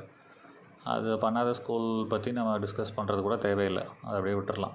Accessibility to the principal, இந்த கிளாஸ் டீச்சர்ஸ், இது வந்து பல ஸ்கூலில் இப்போ ரொம்ப கம்மி. ஏன்னாக்கா எல்லாமே இந்த டைரி ஹேண்ட்புக் கல்ச்சர் தான் இப்போ நிறைய. ஸோ எது வந்தாலும் புக்கில் எழுதுறீங்க, அடுத்த நாள் டீச்சர் பார்ப்பாங்க, அடுத்த நாள் அவங்களோட ரெஸ்பான்ஸ் அதில் வரும். 48 hours ஒரு சைக்கிள் இது முடியறதுக்கு. இன்ஸ்டண்ட்டாக பார்க்குறதுக்கோ இல்லை நீங்கள் ஸ்கூலில் போய் பிக்கப் பண்ணுறீங்க, அந்த டைமில் டீச்சரை பார்த்து இன்ட்ராக்ட் பண்ணுற ஆப்பர்ச்சுனிட்டிஸ்லாம் வந்து எல்லா ஸ்கூல்லையும் இப்போ இல்லை. எத்தனை டே ஒரு டீச்சரை உங்களால் பார்த்து பேச முடியுது, ஒரு பிரின்சிபல் உங்களுக்கு அப்ரோச்சபிளாக இருக்கிறாங்கன்னா அது வந்து இட்ஸ் அ பெட்டர் ஸ்கூல் ஆக்சுவலாக. ஸ்பெஷல் நீட்ஸ் குழந்தைங்களுக்கு வந்து ஐ திங்க் லாங்குவேஜ் எக்ஸாம்ஷன்ஸ் இருக்குது. லாங்குவேஜ் அஸ் அ சப்ஜெக்ட் வந்து அவங்க கட்டாயமாக எக்ஸாம் எழுத வேண்டியதில்லை. சர்டன் கண்டிஷன்ஸ்க்கு they are allowed to use the calculator, sometimes scribe use பண்ணலாம். They can have additional 30 minutes or 60 minutes to complete the exam. இந்த மாதிரிலாம் கொஞ்சம் பெனிஃபிட்ஸ்லாம் அவங்களுக்கு இருக்குது. ஸோ இதெல்லாம் எவ்வளோக்கு எவ்வளோ ஒரு ஸ்கூல் கொடுக்குறாங்க அப்படிங்கிறது பார்க்கணும். நிறைய ஸ்பெஷல் நீட்ஸ் சில்ட்ரனுக்கு இருக்கக்கூடிய இஷ்யூ பார்த்திங்கன்னா இந்த சிட்டிங் டாலரன்ஸ். ஸோ ஒரு 2 பீரியட் கட்டாயமாக நகராமல் உட்காந்துட்டாங்கனாக்கா 3rd பீரியடில் கொஞ்சம் ரெஸ்ட்லெஸ்னஸ் வந்துடும். ஸோ அந்த டைம் ஒரு மூமெண்ட் பிரேக், அதாவது ஃபிசிக்கலாக அவங்க இருக்கிற இடத்த விட்டு எங்கேயாவது போயிட்டு கொஞ்சம் பாடிக்கு தேவையான மூமெண்ட்லாம் பண்ணிவிட்டு வந்தாங்கன்னா again they will cooperate for the remaining periods. So அந்த ஆப்பர்ச்சுனிட்டி இருக்கா இல்லையா. அப்புறம் ஏதாவது அன்ஃபார்ச்சுனேட் இன்சிடென்ட்ஸ், ஒரு ஆக்சிடெண்ட் நடந்ததுன்னா ஸ்கூலில் பேசிக் ஃபஸ்ட் எய்ட் கொடுக்கறதுக்கோ இமிடியேட்டாக ஒரு மெடிக்கல் அசிஸ்டன்ஸ் கொடுக்கறதுக்கு ஸ்கூலில் ஃபெசிலிட்டி இருக்கா இல்லையா. அப்புறம் ஸ்கூலில் நடக்கக்கூடிய ஈவெண்ட்ஸ், அகாடமிக், நான் அகாடமிக், எக்ஸ்ட்ரா கரிக்குலர், இந்த மாதிரி எல்லாத்துலேயுமே வந்து ஸ்பெஷல் நீட்ஸ் குழந்தைங்கள பார்ட்டிசிபேட் பண்ண அலோவ் பண்ணுறாங்களா இல்லையா, இல்லை இக்னோர் பண்ணுறாங்களா, இல்லை நார்மல் குழந்தைங்களுக்கு ஒரு ஈவெண்ட்டு நடத்துகிறாங்க, ஸ்பெஷல் நீட்ஸ் குழந்தைங்களுக்கு தனியாக ஒரு ஈவெண்ட்டு நடத்துகிறாங்களா. ஸோ இதெல்லாம் பார்த்துக்கோங்க. இப்போ சைல்ட்கிட்ட ஒரு இஷ்யூ இருக்குன்னா ஸ்கூல் வந்து இது இஷ்யூ அப்படின்னு சொல்லி ஒரு சைல்டை வந்து ஸ்கூலை விட்டு வெளில அனுப்புறதுக்கு பார்க்காம, உங்கள் சைல்ட்கிட்ட இந்த இஷ்யூஸ்லாம் நாங்கள் அப்சர்வ் பண்ணுறோம், இந்தந்த இஷ்யூஸை நம்ம இந்தந்த விஷயத்தில் இந்தந்த இஷ்யூஸை நம்ம சில அப்ரோச் மூலமாக ஹேண்டில் பண்ணலாம், எப்படி இந்த இஷ்யூஸை ரிசால்வ் பண்ணுறதுக்கு பேரண்ட்டும் டீச்சரும் சேர்ந்து ஒர்க் பண்ணுறாங்களோ அது பெட்டர். இஷ்யூவை சொல்லணுமே சொல்கிறாங்களா, இல்லை இஷ்யூவை ரிசால்வ் பண்ணுறதுக்காக சொல்கிறாங்களா அப்படிங்கிறதும் முக்கியம். அடுத்து வந்து ஸ்கூல் தேட ஆரம்பிக்கிறீங்கன்னா எந்த டைம் பீரியட்லேருந்து தேட ஆரம்பிக்கணும். ஆக்சுவலி இந்த டைம் பீரியட் வந்து ரொம்ப முக்கியம். ஏன்னா நீங்கள் ரொம்ப சீக்கிரம் ரொம்ப அர்லியாகவே ஸ்கூல் தேட ஆரம்பிச்சிட்டிங்கன்னு வச்சுக்கோங்க, உங்களுக்கு கையில் நிறைய டைம் இருக்கும் டிசிஷன் எடுக்க, யோசிக்க. ரொம்ப லேட்டாக ஆரம்பிச்சிங்கனாக்கா அந்த டைம் எல்லாம் இருக்காது, சூஸ் பண்ணுறதுக்கு ஆப்ஷன்ஸ் இருக்காது. என்ன பண்ணுவோம்னா லாஸ்ட் மினிட்ல என்ன ஸ்கூல் கிடைக்குதோ அந்த ஸ்கூலில் சேர்த்து விட்ருவோம். இது எல்லா நேரமும் ஒரு பெஸ்ட் டிசிஷன் அமையறதுக்கு வாய்ப்பு இல்லை. சீக்கிரம் ஆரம்பிக்கிறது எப்போவுமே பெட்டர். எஸ்பெஷலி ஸ்பெஷல் நீட்ஸ் குழந்தைங்களுக்கு ஸ்லாட்ஸ் ரொம்ப கம்மி. ஒரு 20 பேர் இருக்க கிளாஸ் ரூமில் ஒரு 4 குழந்தைங்க தான் அலோவ் பண்ணுவாங்க, இன்க்ளூசிவ் ஸ்கூலில் கூட. ஸோ அதனால் அந்த 4 குழந்தைங்க ஆல்ரெடி லாஸ்ட் இயர்லேருந்து கன்டினியூ பண்ணுற குழந்தைங்களாக இருக்கலாம். சில பேர் வெளியில் போனால் மட்டுமே தான் உங்களுக்கு ஒரு ஸ்லாட் ஓப்பன் ஆகும். அதாவது நம்ம எவ்வளோ ஏர்லியாக அப்ளை பண்ணுறோமோ, எவ்வளோ ஏர்லியாக அசஸ்மெண்ட் இந்த மாதிரி விஷயங்கள்லாம் நடக்குதோ, will be short listed earlier. So waiting லிஸ்ட்டில் ஒரு 20 பேர் இருக்கிறாங்கன்னா நம்ம வெயிட்டிங் லிஸ்ட்டில் நம்பர் 1 இருப்போம், இல்லை 2 இருப்போம். ஸோ ஆல்ரெடி படிச்சுட்ருக்க ஒரு குழந்தை ஓடிசி வாங்கிட்டு வேறு ஸ்கூல் போகிறாங்கன்னா நெக்ஸ்ட்டு இந்த லிஸ்ட்டில் இருக்க நமக்கு கிடைக்கிறதுக்கு வாய்ப்பு இருக்குது. அதனால் earlier தேடுறது பெட்டர். நம்ம ஊரில் இந்த அகாடமிக் இயர் வந்து எப்போவுமே ஜூன் டு ஏப்ரல். ஸ்கூல்ஸ் மோஸ்ட்டாக பார்த்தீங்கன்னா நவம்பர் டிசம்பர்லேருந்தே அட்மிஷன்ஸ் ஆரம்பிச்சிருவாங்க. அதாவது இந்த அப்ளிகேஷன் ஃபார்ம்ஸ் கொடுக்கறது எல்லாமே ஆரம்பிச்சிருவாங்க. ஸோ டிசம்பர்லேருந்து தேடுறது பெட்டர். அதாவது தேடுறதுன்னா அப்ளை பண்ணுறது. என்னென்ன ஸ்கூல்ஸ் நீங்கள் பெட்டராக இருக்கும்னு ஃபீல் பண்ணுறீங்களோ அந்த ஸ்கூலில் ஆன்லைன் அப்ளிகேஷனோ ஃபிசிக்கல் அப்ளிகேஷனோ என்ன மெத்தட் அந்தந்த ஸ்கூல் சொல்லியிருக்காங்களோ அதன்படி அப்ளை பண்ணுறது டிசம்பர்லேருந்தே ஆரம்பிக்கிறது பெட்டர். நீங்கள் டிசம்பரே அப்ளை பண்ணிட்டீங்கன்னாக்கா எவ்வளோ ஸ்லாட்டு காலி ஆகுதோ அதை பொறுத்து அப்ளை பண்ணவங்களில் என்ன க்ரைட்டீரியாலாம் ஸ்கூல் எதிர்பார்க்குதோ அதெல்லாம் சாட்டிஸ்ஃபை ஆகுதோ அந்த அப்ளிகண்ட்டெல்லாம் முதல்ல கூப்பிடுவாங்க. ஸ்கூல் என்ன டாக்குமெண்டேஷன் எக்ஸ்பெக்ட் பண்ணுறாங்க. இது வந்து நிறைய இடத்துல காமன் தான். மோஸ்ட்டாக இந்த லிஸ்ட்டில் இருக்கிறது தான் கேட்பாங்க. பர்த் சர்டிஃபிகேட் முக்கியம், கவர்மெண்ட் ஐடி ப்ரூஃப் ஃபோட்டோ முக்கியம், அட்ரஸ் ப்ரூஃப் டிப்பிக்கலி பேரண்ட்டோட அட்ரஸ் ப்ரூஃப் தான். யார் ஸ்கூல்லேருந்து மாறுறாங்கனாக்கா டிசி கேட்பாங்க. ரொம்ப இந்த கிண்டர் கார்டன் ரேஞ்சில் இருக்க குழந்தைங்களுக்குலாம் வந்து வேக்சினேஷன் சர்டிஃபிகேட் அந்த சார்ட் கேட்பாங்க. Recent photos. கவர்மெண்ட் ஸ்கூல் அந்த மாதிரி விஷயம் போகிறீங்கன்னா கம்யூனிட்டி சர்டிஃபிகேட் முக்கியம். Blood group in case of emergency. அப்போ ஸ்பெஷல் நீட்ஸ்னாக்கா disability card or UDID card. அட்மிஷனுக்கு இப்போ போகிறோன்னாக்கா மோஸ்ட் லைக்லி ஒரு ப்ரொஃபஷனலோட அசஸ்மெண்ட் ரிப்போர்ட் கேட்பாங்க. அது ரெடியாக இருக்கணும் நம்ம கையில். ஏன் இந்த லிஸ்ட் சொல்கிறேன்னாக்கா, நீங்கள் ஒரு அட்மிஷன் ஒரு ஸ்கூலுக்கு சேர்க்க போகிறீங்கன்னா இதெல்லாம் நீங்கள் கொஞ்சம் ப்ரிப்பேர்டாக முன்கூட்டியே வச்சுருக்கணும் கையில். ஸோ இதெல்லாம் கரெக்டாக இருக்கா அப்படின்னு பார்த்து வச்சுக்கணும் முன்கூட்டியே. ஸ்கூலுக்கு எப்படி அப்ளை பண்ணணுங்கிறது இப்போது ரொம்பவே சிம்பிளிஃபை பண்ணியிருக்காங்க. பல ஸ்கூல் வந்து வெப்சைட்டில் தான் இப்போ அப்ளிகேஷன்ஸ் வாங்குகிறாங்க. சில ஸ்கூல் ஆப்பே கொடுத்துட்றாங்க பண்ணுறதுக்கு. சில ஸ்கூலில் பேமெண்ட் பண்ணி ஃபிசிக்கல் ஃபார்ம் வாங்கி ஃபில் பண்ணி ஒரு குறிப்பிட்ட டேட்டில் சப்மிட் பண்ணுறதும் இருக்குது. இந்த லைனில் நின்று முன்னாள் நைட்லேருந்து நின்று வாங்கி அப்ளை பண்ணுற ஸ்கூல்ஸும் இன்னும் இருக்குது. அந்த மெத்தடும் ஒரு ஸ்கூலில் எப்படி ஃபாலோ பண்ணுறாங்களோ அந்த முறையில் நம்ம அப்ளிகேஷன் சப்மிட் பண்ண வேண்டியது தான். அப்ளிகேஷன் சப்மிட் பண்ணுற டைமில் வந்து ஃபில்டர் பண்ணாதீங்க. நிறைய ஒரு 1 இல்லை 2 ட்ரீம் ஸ்கூல் மைண்டில் வச்சுட்டு அதுக்கு மட்டும் அப்ளை பண்ணி அது கட்டாயமாக கிடச்சிரும்னு நினச்சிட்டு இருந்தீங்கன்னா அது கிடைக்காம போகிற பட்சத்தில் பேக்கப் பிளான் உங்களுக்கு எதுவுமே இருக்காது. பிளான் பிலாம் யோசிக்கவே மாட்டீங்க. ஸோ அதனால் ஒரு 5 ஸ்கூல் 6 ஸ்கூல் அந்த மாதிரி செலக்ட் பண்ணுங்கள். 6 ஸ்கூலுக்கும் அப்ளை பண்ணுங்கள். ஓகேங்களா? எது கூப்பிட்றாங்க எது கூப்பிடல அதை பொறுத்து பார்த்துக்கோங்க. முடிஞ்ச அளவு அப்ளிகேஷன் ஃபார்ம்ஸில் வந்து ஃபால்ஸ் இன்ஃபர்மேஷன் எதுவும் கொடுக்காதீங்க. ஒரு ஃபால்ஸ் இன்ஃபர்மேஷன் கொடுக்கறதுனால நமக்கு அந்த அட்மிஷன் கிடைக்கும் அப்படிங்கிற எண்ணத்தில் கொடுக்கறது வந்து சரியில்லை. எங்களை பொறுத்த வரைக்கும் இது பண்ண வேண்டாம்னு நாங்கள் நினைக்கிறோம். அவ்வளோதான். அடுத்த முக்கியமான விஷயம்னாக்கா டிஸ்டன்ஸ். ஆரம்பத்தில் எல்லாருமே ஸ்கூல்ன்ட்டு பண்ணும்போது பெஸ்ட் ஸ்கூல் என்னவோ அதுதான் டார்கெட்டாக இருக்கும். பட் இந்த பெஸ்ட் ஸ்கூல் தான் உங்களுக்கு ஒரே செலெக்ஷன் க்ரைட்டீரியானாக்கா அது எவ்வளோ தூரத்தில் இருந்தாலும் பரவாயில்லையா? அது செகண்ட் கொஸ்டின். ஸோ அது எவ்வளோ தூரம் இருந்தாலும் அதுக்கு நீங்கள் ரீலோகேட் பண்ண தயாராக? இந்த மாதிரி விஷயம்லாம் நாமளே கேட்டுக்கணும். ஏன்னா இப்போ நீங்கள் ரீலொகேஷன் பண்ண தயாராக இல்லைனாக்கா நீங்கள் குறிப்பிட்ட டிஸ்டன்ஸை தாண்டி இருக்கக்கூடிய ஸ்கூல்ஸ் எதையுமே நீங்கள் கன்சிடர் பண்ண வேண்டிய அவசியம் கிடையாது.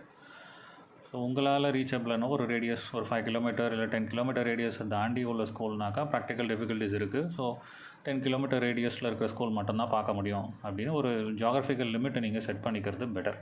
சரி, தி டிஸ்டன்ஸ் ஏன் இம்பார்ட்டன்ட்னாக்கா அதோட இம்பேக்ட் வந்து போக தான் தெரியும். ஆரம்பத்தில் டெசிஷன் மேக்கிங்கில் வந்து பெருசாக தெரியாது. ஏன்னா ஃபஸ்ட்டு வந்து அட்மிஷன் ப்ரிஃபரன்ஸில் பார்த்தீங்கன்னாக்கா if you are residing very close to the school 2 to 3 கிலோமீட்டர்ஸ்லாம் இருந்தால் அவங்களுக்கு தான் ஃபஸ்ட் ப்ரிஃபரன்ஸ் நிறைய ஸ்கூலில் கொடுத்துட்ருந்தாங்க. இப்போ அப்படி இல்லை. பட் சில ஸ்கூல்ஸ் இன்னும் அந்த க்ரைட்டீரியா ஃபாலோ பண்ணுறாங்க. ஸோ அது உங்களுக்கு ஒரு ஆடட் அட்வான்டேஜாக அமைய வாய்ப்பு இருக்குது. இப்போ டிஸ்டன்ஸ் ரொம்ப கூடமாக இருக்குன்னாக்கா ஆப்வியஸ்லாக வந்து நம்ம டிரான்ஸ்போர்ட்டேஷனை டிபெண்ட் பண்ணி தான் இருக்க போகிறோம். ஒன்று நம்மளோட ஓன் டிரான்ஸ்போர்ட்டேஷன், இல்லை ஒரு ஸ்கூலோட டிரான்ஸ்போர்ட்டேஷன், இல்லை பப்ளிக் டிரான்ஸ்போர்ட்டேஷன், ஏதாவது ஒன்றுத்தை டிபெண்ட் பண்ணி தான் இருக்கிறோம். இது எல்லாத்துக்குமே அடிஷ்னல் காஸ்ட். அப்புறம் டிஸ்டன்ஸ் ரொம்ப ஜாஸ்தியாக இருக்குதுன்னு வச்சுக்கோங்க. இப்போ ஒரு 10 கிலோமீட்டர்ஸ் அண்ட் அபவ் இருக்குன்னாக்கா ட்ராவல் டைம் ரொம்ப கூட ஆகும். சைல்டு வந்து ஐடியலாக பஸ்ஸில் ரொம்ப நேரம் உட்காரும்போது அவங்களுக்கு ஒரு டயர்ட்னஸ், லேசினஸ் வரும். மீதி இருக்க டைம் பார்த்திங்கன்னா வெறும் இந்த ஹோம்ஒர்க்கோ எக்ஸாம் ப்ரிப்ரேஷனோ இல்லை டின்னருக்கு மட்டும்தான் சரியாக இருக்கும். அது பண்ணுறதுக்கே கூட எல்லா நாளும் கரெக்டாக இருக்காது. ஏதாவது ஒன்று பெண்டிங் வச்சுட்டு தான் தூங்க போகிற மாதிரியே இருக்கும். அப்புறம் ஒரு எமர்ஜென்சி சினரியோன்னு வச்சுக்கோங்க. ஏன்னா ஸ்பெஷல் நீட்ஸ் குழந்தைங்க பொறுத்த வரைக்கும் என்ன எமர்ஜென்சி எப்படி வரும்னே சொல்ல முடியாது. பல சினரியோஸ் இருக்குது, இமேஜின் பண்ண முடியாத சினரியோஸ்லாம் இருக்குது. ஸோ ஸ்கூல்லேருந்து ஒரு கால் வருதுனாக்கா நம்ம உடனே ஸ்கூலுக்கு போகிற அளவுலையாவது அந்த டிஸ்டன்ஸ் இருக்கணும். ஒன்று உங்கள் வீட்டிலேருந்து அந்த ஸ்கூல் நியர்பையாக இருக்கணும், இல்லை நீங்கள் 2 பேரண்ட்டும் ஆஃபீஸ் கோயர்ஸ்னாக்கா அந்த ப்ராக்சிமிட்டிக்குள்ளே யாராவது ஒரு பேரண்ட் இமீடியட்டாக அட்ரஸ் பண்ணுற மாதிரி இருக்கணும். இல்லைனா இது கொஞ்சம் கஷ்டம். 2 வீலரில் சில்ட்ரன் அதிகம் ட்ராவல் பண்ணுறாங்கனாக்கா மோஸ்ட்டாக அவங்கக்கிட்ட வந்து சில ஹெல்த் இஷ்யூஸ் பார்க்கலாம். இந்த dust allergy, skin related issues, throat infection, இது அந்த அவுட் சைடு ஒரு பொல்யூட்டட் என்விரான்மெண்ட்டில் அவங்க எக்ஸ்போஸ் ஆகிறதுனால இந்த இஷ்யூஸ் வந்து தினைக்கும் வந்துக்கிட்டே இருக்கும். ஸோ அதனால் டிஸ்டன்ஸ் வந்து ஒரு முக்கியமான க்ரைட்டீரியா, அது பார்க்கணும். இப்போது ஸ்கூல் பஸ் ஃபெசிலிட்டி யூஸ் பண்ணுறோன்னாக்கா அதில் அட்வான்டேஜஸும் இருக்குது, சில ட்ராபேக்ஸும் இருக்குது. இப்போ அட்வான்டேஜஸ் வைஸ் பார்த்தோம்னாக்கா டைமுக்கு பிக்கப் அண்ட் ட்ராப் இருக்குது, சேஃப்டியான கம்ஃபர்டபுள் ரைடு, கேர்டேக்கர் பஸ்ஸில் இருப்பாங்க, மற்ற சைல்டு கூட ஒரு இன்ட்ராக்ஷன் சோஷியலைசேஷன் பண்ணுறதுக்கு வந்து ஆப்பர்ச்சுனிட்டி இருக்குது. ஸோ இந்த மாதிரி பெனிஃபிட்ஸ் எல்லாம் இருக்குது. இப்போ ட்ராபேக்ஸ்னு பார்த்தோன்னாக்கா ஒரு பஸ் மினிமம் ஒரு 20 கிட்ஸ் அது பிக்கப் அண்ட் ட்ராப் பண்ணுவாங்க டெய்லி. ஸோ ஒரு சைல்டை பிக்கப் பண்ணுறதுக்கு ஒரு 2 to 5 minutes வெயிட்டிங் டைம் எடுத்துக்கிறாங்க அப்படின்னாக்கா, ஸோ அவங்க பிக்கப் வந்து ரொம்ப அர்லியாக ஸ்டார்ட் பண்ணணும். அப்போ தான் ஒரு ஃபுல் ரூட் கவர் பண்ண முடியும். ஸோ அப்போது என்ன ஆகும், ஸ்கூல் டைமை விட சைல்டு வந்து ரொம்ப அர்லியாக வேக்கப் பண்ணுறதுலேருந்து எல்லா விஷயமும் பண்ணுற மாதிரி இருக்கும். அதே மாதிரி ஸ்கூல் முடிஞ்சதுக்கப்புறமும் ரொம்ப நேரம் கழித்து தான் சைல்டு வீட்டுக்கு வர மாதிரி இருக்கும். சில சில்ட்ரனுக்கு இந்த அர்லி மார்னிங் வேக்கப் பண்ணுற பேட்டர்ன் வந்து ரொம்ப கம்ஃபர்டபுளாக இருக்காது. ஃபிசிக்கலாக, ஹெல்த் வைஸ் இல்லை மென்டலாக சில டிஸ்கம்ஃபர்ட் ஃபேஸ் பண்ணுவாங்க. எல்லோரும் பண்ணுவாங்கன்னு சொல்ல முடியாது. அகைன் ஒரு பாசிபிலிட்டி இருக்குது. பஸ்ஸில் இருக்கக்கூடிய கேர்டேக்கர்ஸ் ஒரு ஸ்பெஷல் நீட்ஸ் சில்ட்ரனை எப்படி ஹேண்டில் பண்ணணும், பார்த்துக்கணும் அப்படிங்கிறது தெரிஞ்சிருக்கணும். இல்லைன்னா சில இஷ்யூஸ் வர வாய்ப்பு இருக்குது. இல்லைன்னா ஒரு பிரச்சனை நடந்தால் அதை எப்படி சமாளிக்கணும்னு அவங்களுக்கு தெரியாமல் போயிடும். அப்புறம் இப்போ இந்த ட்ராவல் டைம் கூடுறதுனால என்ன ஆகும்னா, உங்களுக்கு சைல்டோட ஷெட்யூலில் வேறு எதையுமே பிளான் பண்ண முடியாது. வெறுமனே அந்த ஹோம்ஒர்க்கு, டின்னர் சாப்பிட்டு படுக்கிற அளவில் தான் இருக்கும். பட் ஆனால் ஸ்பெஷல் நீட்ஸ் சைல்டு பொறுத்த வரைக்கும் பார்த்திங்கன்னா, நமக்கு இந்த தெரப்பி கொடுக்க வேண்டியது இருக்கும், ஃபிசிக்கல் ஆக்டிவிட்டி கொடுக்க வேண்டியது இருக்கும், சில பேருக்கு ஃபிசியோதெரப்பி கொடுக்க வேண்டியது இருக்கும், சில பேர் அகாடமிக்ஸை ஸ்ட்ரகிள் பண்ணுறவங்களுக்கு ஸ்பெஷல் எஜுகேஷன் டியூட்டர்ஸ் இந்த மாதிரி பண்ண வேண்டியது இருக்கும். ஸோ இதெல்லாம் ஷெட்யூலில் சேர்க்கறது ரொம்ப கஷ்டமாக இருக்கும்.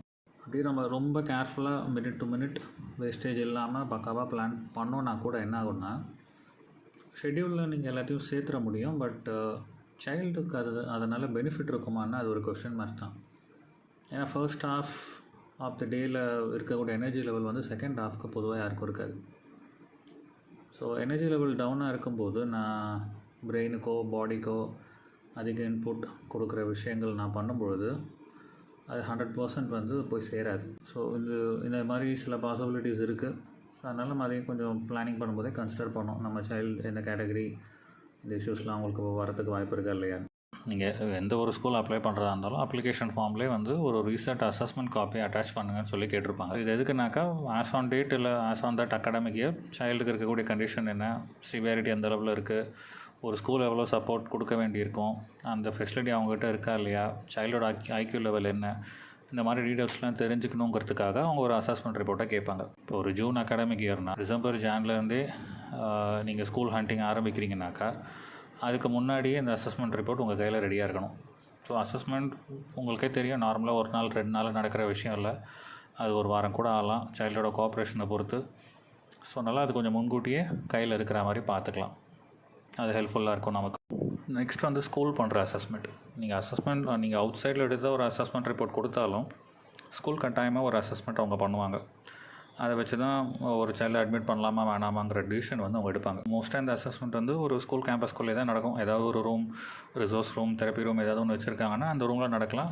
சில ஸ்கூல்ஸ் என்ன பண்ணுவாங்கன்னா, ஒரு ஒர்க்கிங் டே, ஒரு நார்மல் வீக் டேயில் வர சொல்லிவிட்டு லைவாக நடக்கக்கூடிய ஒரு கிளாஸ் ரூமில் சைல்டை வந்து மற்ற குழந்தைங்களோட உட்கார வச்சு அசஸ் பண்ணுவாங்க. என்ன இஷ்யூஸ்லாம் வருது, சைல்டு எப்படி நடந்துக்கிறாங்கன்னு சொல்லிட்டு. ஸோ இந்த மாதிரி டிபெண்ட்ஸ், எப்படி வேணாலும் அசஸ் பண்ணுவாங்க சைல்டை. என்ன அந்த அசஸ்மெண்ட்டில் அவங்க புதுசாக என்ன பார்க்குறாங்க அப்படின்னாக்கா, ஸ்கூல் ரெடினஸ் வந்திருக்கா இல்லையா, இந்த சைல்டை ஸ்கூலால் மேனேஜ் பண்ண முடியுமா, இந்த சைல்டை நம்ம அட்மிட் பண்ணோன்னா என்ன மாதிரி சப்போர்ட்லாம் இந்த சைல்டுக்கு கொடுக்க வேண்டியிருக்கும், அந்த சப்போர்ட்லாம் கொடுக்குற ஃபெசிலிட்டி, இன்ஃப்ராஸ்ட்ரக்சர் எல்லாம் அந்த ஸ்கூலில் இருக்கா இல்லையா, ப்ளஸ் இந்த resources, teachers and support staffs எல்லாமே எக்யூப்டாக இருக்காங்களா, ட்ரைனிங் இருக்கா அவங்களுக்கு, இல்லை புதுசாக எதாவது கொடுக்கணுமா. ஸோ இந்த க்ரைட்டீரியாலாம் அவங்க பார்ப்பாங்க. இந்த இருக்கிற ஃபெசிலிட்டி, இன்ஃப்ராஸ்ட்ரக்சர், ஸ்டாஃபை வச்சு இந்த சைல்டை நம்மளால் மேனேஜ் பண்ண முடியுமா இல்லையா அப்படிங்கிறது தான் மோஸ்ட்டாக அவங்க ஆங்கிளாக இருக்கும். ஸோ இப்போ அந்த அசஸ்மெண்ட் ப்ராசஸ் அதிலே பார்த்திங்கன்னா நமக்கு இது கட்டாயமாக பண்ணணுங்கிறது தெரியுதே தவிர்த்து அதோட டிரான்ஸ்பரன்சியில் எப்போயுமே ஒரு கொஸ்டின் மார்க் இருக்க தான் செய்யுது. பொதுவாகவே எந்த ஒரு அசஸ்மெண்ட்டுமே பேரண்ட்ஸ்க்கு முன்னாடி நடக்கிறது இல்லை. அதனால் அது என்ன மாதிரி ஒரு அசஸ்மெண்ட் பண்ணுறாங்க, என்ன மெத்தடாலஜி யூஸ் பண்ணுறாங்க, எவ்வளோ ஜென்யூனாக நடந்துக்கிறாங்க, அசஸ் பண்ணுற ஸ்டாஃப்ஸ் குவாலிஃபைடாக இல்லையா, இதெல்லாம் வந்து ஒரு பேரண்ட்ஸ்க்கு நம்புறது ஒரு பெரிய ப்ராப்ளம். ஏன்னா சந்தேகம் இருந்துக்கிட்டே தான் இருக்கும். ஏன்னா அசஸ்மெண்ட் முடிச்சுட்டு சில நேரம் நமக்கு ரிசல்ட் சொல்லும்பொழுது ரொம்ப கான்ட்ரடிக்டிங்காக இருக்கும். நமக்கு தெரியும் நம்ம கூடவே குழந்தை பிறந்ததுலேருந்து இருக்கிறாங்க, என்ன பண்ணுவாங்க, என்ன பண்ண மாட்டாங்க, என்ன முடியாதுன்னு. பட் அசஸ்மெண்ட் ரிசல்ட்ஸில் வர விஷயங்கள்லாம் பார்த்திங்கன்னா ஒன்றும் சம்மந்தம் இல்லாத மாதிரி இருக்கும் நிறைய நேரத்தில். அந்த அசஸ்மெண்ட் ப்ராசஸ் மேலேயே நமக்கு ஒரு பிலீஃப் இருக்குது. எப்படின்னாக்கா ஒரு ஒரு என்டையர் அகாடமிக் இயர் ஃபுல்லாக ஒரு சைல்டு எப்படி இருப்பாங்க அப்படிங்கிறத ஒரு 30 to 60 மினிட்ஸில் வந்து அசஸ் பண்ணுறதுங்கிறது ஒரு அக்யூரேட் ரிசல்ட்ஸை கொடுக்கறதுக்கு வாய்ப்பில்லை. ஏன்னா அசஸ்மெண்ட் ப்ராசஸ் அதை கொஞ்சம் யோசித்து பார்த்தோன்னா, சைல்டை ஒரு புது என்விரான்மெண்ட்டுக்கு கூட்டின்னு போயிருக்கோம். அங்கே எல்லாமே டிஃப்ரெண்ட் பீப்புள், டிஃப்ரெண்ட் செட்டப், எதுவுமே ஃபெமிலியர் கிடையாது சைல்டுக்கு. நமக்கு கொஞ்சம் கூட பழக்கமே இல்லாதவங்க ரவுண்டாக நம்ம முன்னாடி உட்காந்து ஒவ்வொருத்தர் ஒரு கேள்வி கேட்க போகிறாங்க. இந்த மாதிரி நடந்ததுன்னா ஒரு அடல்ட்டுக்கே வந்து எரிச்சலாக தான் இருக்கும். காமாக ரெஸ்பாண்ட் பண்ணுவாங்கன்னு எதிர்பார்க்குறது கம்மி. அதே நேரத்தில் ஒரு சைல்டு டெவலப்மெண்டல் டிலே, இன்னும் அந்த ஏஜ் லெவல் மெச்சூரிட்டி வராத ஒரு சைல்டு வந்து ஒரு அசஸ்மெண்ட்டுங்கிறத விட இது ஒரு இன்ட்ராகேஷன் மாதிரி தான் இருக்கும். அவங்களுக்கு எரிச்சலாக தான் இருக்கும். They will not be at their best behaviour. So ஓகேங்களா. ஸோ அப்போ அவங்க நடந்துக்கிற விதம் வந்து அவங்களோட ட்ரூ பிக்சரை காட்டாது. ஒரு பேஸ் லைன் அவங்களுக்கு வந்து அன்றைக்கி தெரியவே வராது. ஏன்னா அது ஒரு எக்ஸ்ட்ரீம் ஸ்டிமுலேட்டட் என்விரான்மெண்ட்டாக தான் அன்றைக்கி இருக்கும் அவங்களுக்கு. ஸோ அந்த ஒரு ரிசல்ட்ஸை பேஸ் பண்ணி ஒரு டிசிஷன் அரைவ் பண்ணுறது வந்து சரியாக இருக்கிறதுக்கு வாய்ப்பில்லை. ரெண்டாவது, ஸ்கூல் அசஸ்மெண்ட்டில் ஏன் நிறைய டவுட் வருதுன்னா, அசஸ்மெண்ட் முடித்த அப்புறம் அவங்க சொல்லக்கூடிய அப்சர்வேஷன்ஸ், ரெக்கமெண்டேஷன்ஸ்லாம் கேட்கும்போது மேலே டவுட்டு தான் வரும். ஏன்னா காமனாக அசஸ் பண்ண அப்புறம் சொல்கிற விஷயங்கள் இது தான். சைல்டுக்கு இன்னும் ஸ்கூல் ரெடினஸ் வரல, அதனால் எடுத்தோடனே ஸ்கூல் அட்மிட் பண்ண முடியாது. நாங்கள் ஒரு ப்ரோக்ராம் வச்சுருக்கோம். முதல்ல ஸ்கூல் ரெடினஸ்க்கு சில மாதம் ட்ரெயின் பண்ணுவோம். அது வந்த அப்புறம் தான் ஸ்கூலுக்கு அட்மிஷன் கொடுப்போம்னு சொல்லுவாங்க. சைல்டு வந்து எதையுமே இண்டிபெண்ட்டாக பண்ண மாட்டேங்கிறாங்க. அவங்களுக்கு எல்லாத்துலேயுமே அசிஸ்டன்ஸ் தேவைப்படுது. ஸோ அவங்களுக்குன்னு இந்த சைல்டுக்குன்னு ஒரு டெடிக்கேட்டட் ஷேடோ டீச்சர் கட்டாயமாக ஸ்கூல் கொடுத்தே ஆகணும். அப்போ தான் அவங்கள நாங்கள் அட்மிட் பண்ண முடியும் அப்படின்பாங்க. அப்புறம் சைல்டோட ஏஜுக்கும் அவங்களோட டெவலப்மெண்ட்டுக்கும் பெரிய கேப் இருக்குது. அதனால் ஏஜ் அப்ராப்ரியேட் ஸ்டாண்டர்டில் அவங்கள அட்மிட் பண்ண முடியாது. ஸோ அவங்க ஃபஸ்ட் ஸ்டாண்டர்டுக்கு எலிஜிபிளாக இருந்தாலும் சில நேரத்தில் எல்கேஜியில் யூகேஜியில் தான் போடுவோம்னு சொல்லுவாங்க. அப்புறம் ஃப்யூச்சரில் சைல்டோட ப்ரோக்ரஸ் டெவலப்மெண்ட்டை பொறுத்து நம்ம இந்த டிசிஷன்ஸ் எல்லாம் ரீகன்சிடர் பண்ணலாம், அதுக்கேற்ற மாதிரி மாற்றிக்கலாம் அப்படின்னு சொல்லுவாங்க. இந்த விஷயங்களெல்லாம் எவ்வளோ கேர்ஃபுல்லாக அனலைஸ் பண்ணி சொல்லக்கூடிய ஒரு அப்சர்வேஷனாக, இல்லை இது சொல்கிறதுனால கொஞ்சம் அடிஷ்னல் ரெவன்யூ ஸ்கூலுக்கு கிடைக்குங்கிறதுனால அவங்க சொல்கிறாங்களா அப்படிங்கிறத கண்டுபிடிக்கிறது கஷ்டம். ஸோ அப்போ இந்த அசஸ்மெண்ட்டே வேண்டாம், ஒதுக்கிடலாமான்னா அப்படி கிடையாது. ஒரு ப்ராசஸ், ஒரு சிஸ்டம் நமக்கு வேணும். இது ஒரு கைடன்ஸாக எடுத்துக்கலாம். பட் இது ஒரு அப்சல்யூட் க்ரைட்டீரியா ஃபார் டிசிஷன் மேக்கிங்னு எடுத்தோம்னாக்கா அட்மிஷன் எந்த குழந்தைக்குமே கிடைக்காது தான். இப்போ இந்த சிஸ்டம் சரியாக தவறாங்கிற ஆங்கிளில் நம்ம பார்க்க வேண்டிய அவசியம் இல்லை. ஆஸ் ஆன் டேட் இப்போ இதுதான் ஒரு சிஸ்டம் இருக்குது. ஸோ அந்த சிஸ்டத்துக்கு ஏற்ற மாதிரி சைல்டை ட்ரெயின் பண்ணுறது தான் நமக்கு இருக்கிற ஒரே ஆப்ஷன். ஸோ அந்த ஆங்கிளில் தான் நம்ம பார்க்குறோம். அடுத்து எல்லாருக்கும் இருக்கக்கூடிய முக்கியமான கொஸ்டின், கன்ஃபியூஷன், டிசிஷன் மேக்கிங் ஆஸ்பெக்ட்னாக்கா, என்ன டைப் ஆஃப் ஸ்கூல், என்ன டைப் ஆஃப் கரிக்குலம், இது எப்படி செலக்ட் பண்ணுறது, இதுதான் ஒரு மேஜர் டிசிஷன். இப்போ ஸ்கூல்ஸ் எடுத்துக்கிட்டிங்கன்னா mainstream school, inclusive, special school, இது ஒரு 3 கேட்டகரி. கரிக்குலம் எடுத்துக்கிட்டிங்கன்னா அந்தந்த ஸ்டேட்டில் இருக்கக்கூடிய ஸ்டேட் போர்ட், சென்ட்ரல் கவர்மெண்ட்டோட சிபிஎஸ்சி, அதுக்கப்புறம் இன்டர்நேஷ்னல் போர்ட்ஸ், இந்த கேம்பிரிட்ஜ் அண்ட் ஐபி, அதுக்கப்புறம் உங்களுக்கு practically hands on learning Montessori, அப்புறம் open school, NIOS and IOS, இதெல்லாம் இருக்குது. ஸோ என்ன டைப் ஆஃப் ஸ்கூல், என்ன டைப் ஆஃப் கரிக்குலம், என்ன காம்பினேஷன் நம்ம குழந்தைக்கு கொடுக்கணும், இது வந்து ஒரு சைல்டு ஸ்பெசிஃபிக் விஷயந்தான். ஏன்னா அவங்களோட டெவலப்மெண்ட், அவங்களோட இன்டெலிஜென்ஸ், அவங்க டிசபிலிட்டியோட சிவியாரிட்டி, இதெல்லாம் பொறுத்து தான் அவங்களுக்கு எந்த காம்பினேஷன் ஒர்க் அவுட் ஆகும்னு சொல்ல முடியும். காமனாக ஒரு காம்பினேஷன் எல்லா ஸ்பெஷல் நீட்ஸ் குழந்தைங்களும் கட்டாயமாக ஒர்க் அவுட் ஆகும்னு சொல்ல முடியாது. சில ஸ்பெஷல் நீட்ஸ் குழந்தைங்களுக்கு வந்து சிபிஎஸ்சி போர்டே வந்து கம்ஃபர்டபுளாக இருக்கலாம். சில ஸ்பெஷல் நீட்ஸ் குழந்தைங்களுக்கு ஸ்டேட் போர்டே ரொம்ப ஸ்ட்ரகிளாகவும் இருக்கலாம். ஸோ அதை ஒரு முன்மாதிரியாக எடுத்துக்கிட்டு நம்ம ஒரு ரெக்கமெண்டேஷனை ஃப்ரேம் பண்ண முடியாது. ஸோ அதனால் இது சைல்ட் ஸ்பெசிஃபிக் தான். இதில் டிசிஷன் மேக்கிங் க்ரைட்டீரியா வந்து எந்த கரிக்குலமோ எந்த டைப் ஆஃப் ஸ்கூலோ கிடையாது. சைல்டோட present condition and its severity, அதை பொறுத்து தான் இந்த செலெக்ஷன் இருக்கணும். அப்போது எந்த மாதிரி சைல்டுக்கு எந்த மாதிரி காம்பினேஷன் பெட்டராக ஒர்க் அவுட் ஆகும் அப்படின்னாக்கா, எங்கள் வியூவில் இது ஒரு கைடிங் ஃபேக்டராக நான் சொல்கிறேன். இது வந்து எல்லோரும் ஃபாலோ பண்ணுறதுன்னு கிடையாது. எந்த ஒரு சைல்டுக்கு நிறைய அசிஸ்டன்ஸ் தேவைப்படுது, அவங்க வந்து மோஸ்ட்டாக ஸ்பெஷல் ஸ்கூல் தான் அவங்களுக்கு பெனிஃபிஷியலாக இருக்கும். எந்த சைல்டுக்கு மீடியம் லெவல், மாட்ரேட் அசிஸ்டன்ஸ் தேவைப்படுதோ அவங்க வந்து special school or inclusive school, so இந்த ரெண்டுத்தில் எது வேணாலும் அவங்களுக்கு மேட்ச் ஆகிறதுக்கு வாய்ப்பு இருக்குது. மினிமல் அசிஸ்டன்ஸ், கொஞ்சம் அசிஸ்டன்ஸ் கொடுத்தாலே போதும் பண்ணக்கூடிய குழந்தைங்க வந்து இன்க்ளூசிவ்லையும் மெயின் ஸ்ட்ரீம்லேயும் அவங்க சேர்கிறதுனால அவங்க கொஞ்சம் பெனிஃபிட் கிடைக்கலாம். எந்த அசிஸ்டன்ஸும் தேவைப்படாத ஒரு சைல்டு வந்து மெயின் ஸ்ட்ரீம் ஸ்கூல். ஸோ இது வந்து ஒரு கைடிங் ஃபேக்டராக நாங்கள் வச்சுருக்கோம். என்ன விஷயத்தை வந்து சிக்னிஃபிகண்ட்னு கேட்டகரைஸ் பண்ணுறோம், எந்த விஷயத்தை மாட்ரேட்னு கேட்டகரைஸ் பண்ணுறோங்கிறதுலாம் வந்து ஸ்கூல் ஸ்பெசிஃபிக். இது ஒரு ஸ்கூலுக்கும் டிஃபர் ஆகும். அதனால் ஒரு ஸ்கூல் வந்து ஒரு விஷயத்தை சிக்னிஃபிகண்ட்டாக நினைக்கலாம், இன்னொரு ஸ்கூல் இது பரவாயில்ல, இது எல்லோரும் பண்ணுறது தான் அப்படின்னு நினைக்கலாம். ஸோ அதனால் இது ஸ்கூல் ஸ்பெசிஃபிக் தான். இப்போ அடுத்த கேட்டகரி வந்து இந்த மைல்டு டு மாட்ரேட், இப்போலாம் இந்த பார்டர்லைன் சில்ட்ரன். ஸோ இவங்களுக்கு வந்து என்ன மாதிரி ஸ்கூல் செலக்ட் பண்ணலான்னாக்கா அகெயின் சைல்டு ஸ்பெசிஃபிக் தான், பட் 3 க்ரைட்டீரியாவாக பார்க்கலாம். இந்த கன்ஃபியூஷன் எங்களுக்கும் ஆரம்பத்தில் இருக்கும்.